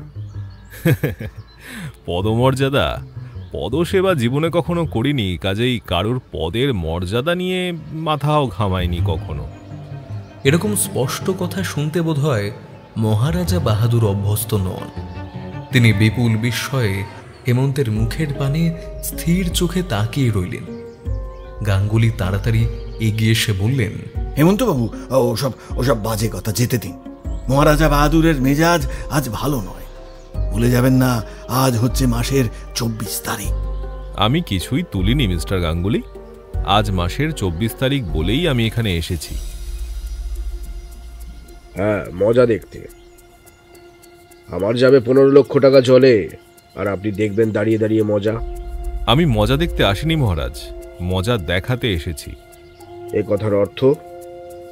অর্থ হচ্ছে, প্রথমত আপনার 15 লক্ষ টাকা জলে পড়বে না, স্থলেই থাকবে, অর্থাৎ ব্যাংকে। আমি তো অর্থই খুঁজে পাচ্ছি না। এ হচ্ছে অর্থহীন কথা। আচ্ছা, সতীশবাবু এসেই এর অর্থ বুঝিয়ে দেবেন। তিনি গাড়িতে বসে আছেন, ডেকে পাঠান। যাও তো গাঙ্গুলি, সতীশবাবুকে এখানে নিয়ে এসো। গাঙ্গুলি ঘর থেকে বেরিয়ে গেলেন। মহারাজা, প্রথমে আমি ভেবেছিলাম কলকাতায় নিজস্ব কোনো ছেলে ধরার দল যুবরাজকে চুরি করেছিল, কারণ আপনারা কলকাতায় আসবার আগেই চুরি গিয়েছিল আরও 2টি ছেলে। কিন্তু তারপরেই আমার ভ্রম বুঝেছি। এখন জানতে পেরেছি পুলিশের চোখে ধুলি নিক্ষেপ করার জন্যই প্রথম ছেলে 2টি চুরি করা হয়েছিল। কিন্তু চোরের আসল উদ্দেশ্য ছিল দুর্জয়গড়ের যুবরাজকেই চুরি করা। মহারাজা ফ্যাল ফ্যাল করে হেমন্তর মুখের দিকে তাকিয়ে বললেন, আপনার কোনো কথারই মানে আজ বোঝা যাচ্ছে না। ঠিক এই সময় ঘরের ভিতরে এসে দাঁড়ালো সতীশবাবুর সঙ্গে দুর্জয়গড়ের যুবরাজ। মহারাজা নিজের চোখকেই যেন বিশ্বাস করতে পারলেন না। হাঁ করে তাকিয়ে রইলেন স্তম্ভিত চোখে। বাবা, বাবা বলে চেঁচিয়ে উঠে যুবরাজ গিয়ে পিতার কোলের ভিতরে ঝাঁপিয়ে পড়ল। ছেলেকে 2 হাতে জড়িয়ে ধরে মহারাজা খানিকক্ষণ আচ্ছন্নের মতন রইলেন। তার 2 চোখ ছাপিয়ে ঝরতে লাগল আনন্দের অশ্রু। তারপর আত্মসংবরণ করে 2 হাতে ছেলের মুখ ধরে তিনি বললেন, খোকন, খোকন, এতদিন তুই কোথায় ছিলি বাছা? হ্যাঁ, আমাকে ধরে রেখেছিল বাবা। কে? তাদের চিনি না তো। কে তোকে ফিরিয়ে এনেছে? যুবরাজ ফিরে আঙুল দিয়ে আমাদের দেখিয়ে দিল। মহারাজা ব্যস্তভাবে দাঁড়িয়ে উঠে বললেন, আপনারা আমার ছেলেকে বাঁচিয়েছেন? আপনারা? আপনাদের এক্ষুনি আমি পুরস্কার দেব, কল্পনাতীত পুরস্কার। আমার আমার আমার চেক বই কই? গাঙ্গুলি, গাঙ্গুলি।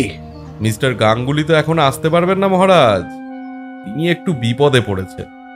বিপদ? গাঙ্গুলি আবার কি বিপদে পড়ল? বিপদ? তিনি বাইরে গিয়ে যেই দেখলেন গাড়ির ভেতরে আমার পাশে বসে আছেন যুবরাজ, অমনি হরিণের মতো ছুটে পালিয়ে যাচ্ছিলেন। তখনই আমার পাহারাওয়ালারা গিয়ে তাকে ধরে ফেলল। এতক্ষণে হাতে তিনি লোহার বালা পড়েছেন নিশ্চয়ই। মহারাজ ধপাস করে কৌচের উপর বসে পড়ে বললেন, আমার সব মানে গুলিয়ে যাচ্ছে, সব গুলিয়ে যাচ্ছে। কিচ্ছু গুলোবে না মহারাজ, আমি সব বুঝিয়ে দিচ্ছি। মামলাটা হাতে নেওয়ার সঙ্গে সঙ্গেই আমি দৈবগতিকে একটা সাংকেতিক শব্দে লেখা বিজ্ঞাপন দেখে আবিষ্কার করে ফেলেছিলাম যে কলকাতায় কেউ আমেরিকান অপরাধীদের অনুকরণে ছেলে ধরবার জন্য গুন্ডার দল গঠন করেছে। সে দলপতি হলেও গুন্ডাদের সঙ্গে প্রকাশ্যে মেলামেশা করে না, অনেক কাজই চালায় সাংকেতিক লিপির দ্বারা। সে যে যুবরাজকেও কোনো দ্বীপে লুকিয়ে রেখেছে এও টের পেলাম। তার নিজের হাতে লেখা এক পত্র পেয়ে আরও আন্দাজ করলাম সে আমেরিকা ফেরত, কারণ যে চিঠির কাগজ সে ব্যবহার করেছে তা ক্যালিফোর্নিয়ায় তৈরি, কলকাতায় পাওয়া যায় না। তারপর রাজবাড়িতে এসে খোঁজ নিয়ে যখন জানলাম যে আপনার সঙ্গে গাঙ্গুলিও আমেরিকায় গিয়েছিল, তখন প্রথম আমার সন্দেহ আকৃষ্ট হয় তার দিকেই। তারপর একদিন গাঙ্গুলি নিজেই তার মৃত্যুবাণ তুলে দিল আমার হাতে, কোন খেয়ালে জানি না। মহারাজের কাছ থেকে পুরস্কার ঘোষণার বিজ্ঞাপন লেখবার ভার পেয়ে সে আমাদের সাহায্য গ্রহণ করল। রবিনের মুখে ভাষা শুনে সে নিজের হাতে লিখে নিল, আর তার সেই হাতের লেখা হলো আমার হস্তগত। সাংকেতিক লিপির লেখার সঙ্গে তার হাতের লেখা মিলিয়েই আমার কোনো সন্দেহই রইল না। সব রহস্য জেনেও আপনি তখনই মহাপাপী সাধুর মুখোশ খুলে দেননি? দিনই তার কারণ আছে মহারাজ। অসময়ে গাঙ্গুলিকে গ্রেপ্তার না করবার 3টে কারণ হচ্ছে, ওইটুকু প্রমাণ আমার পক্ষে যথেষ্ট হলেও আদালতের পক্ষে যথেষ্ট নয়। গুন্ডার দল তখনও ধরা পড়েনি। দলপতির গ্রেপ্তার হওয়ার খবর পেলে গুন্ডারা হয়তো প্রমাণ নষ্ট করবার জন্য যুবরাজকে হত্যা করতেও পারত। ঠিক ঠিক হেমন্তবাবু, আপনার কৃতজ্ঞতার ঋণ আমি কখনো শোধ করতে পারবো না। আপনি আপনি কি পুরস্কার চান বলুন? পুরস্কার? আমি পুরস্কারের লোভে কোনো মামলা হাতে নিই না। ভগবানের দয়ায় আমার কোনো অভাব নেই। আমি কাজ করি কাজের আনন্দেই। না না, পুরস্কার আপনাকে নিতেই হবে। নিতেই হবে? বেশ, ও বিষয় নিয়ে আপনি সতীশবাবুর সঙ্গে কথা বলতে পারেন। ওঠো হে রবিন, মহারাজকে প্রণাম করে এখন আমি সবেগে পলায়ন করতে চাই।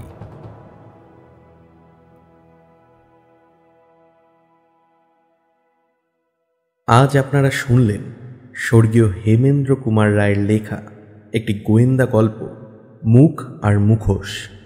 আজকের গল্পের কথক রবিনের চরিত্রে ছিলেন অভিক, গোয়েন্দা হেমন্ত চৌধুরীর চরিত্রে সৌমিক, পুলিশের অ্যাসিস্ট্যান্ট কমিশনার সতীশবাবুর চরিত্রে অভিষেক, মিস্টার গাঙ্গুলির চরিত্রে রাজ, জলিলের চরিত্রে তমাল, মহারাজা বাহাদুরের চরিত্রে শুভদীপ এবং যুবরাজের চরিত্রে ছিলেন ঋদ্ধিশ। আজকের গল্পের পোস্টার ডিজাইন করেছেন পিয়ালি, আবহে রয়েছেন সুজয়, গল্পটির নাট্য রূপান্তরে ছিলেন নীল, নির্দেশনায় ছিলেন দেবস্মিতা, আর গল্পের সূত্রধার এবং সমগ্র পরিচালনায় ছিলাম আমি অভিষেক। শীঘ্রই আপনাদের সাথে আবারও দেখা হবে একটি নতুন গল্প নিয়ে। কেমন লাগলো অবশ্যই জানাবেন কমেন্টের মাধ্যমে। ধন্যবাদ।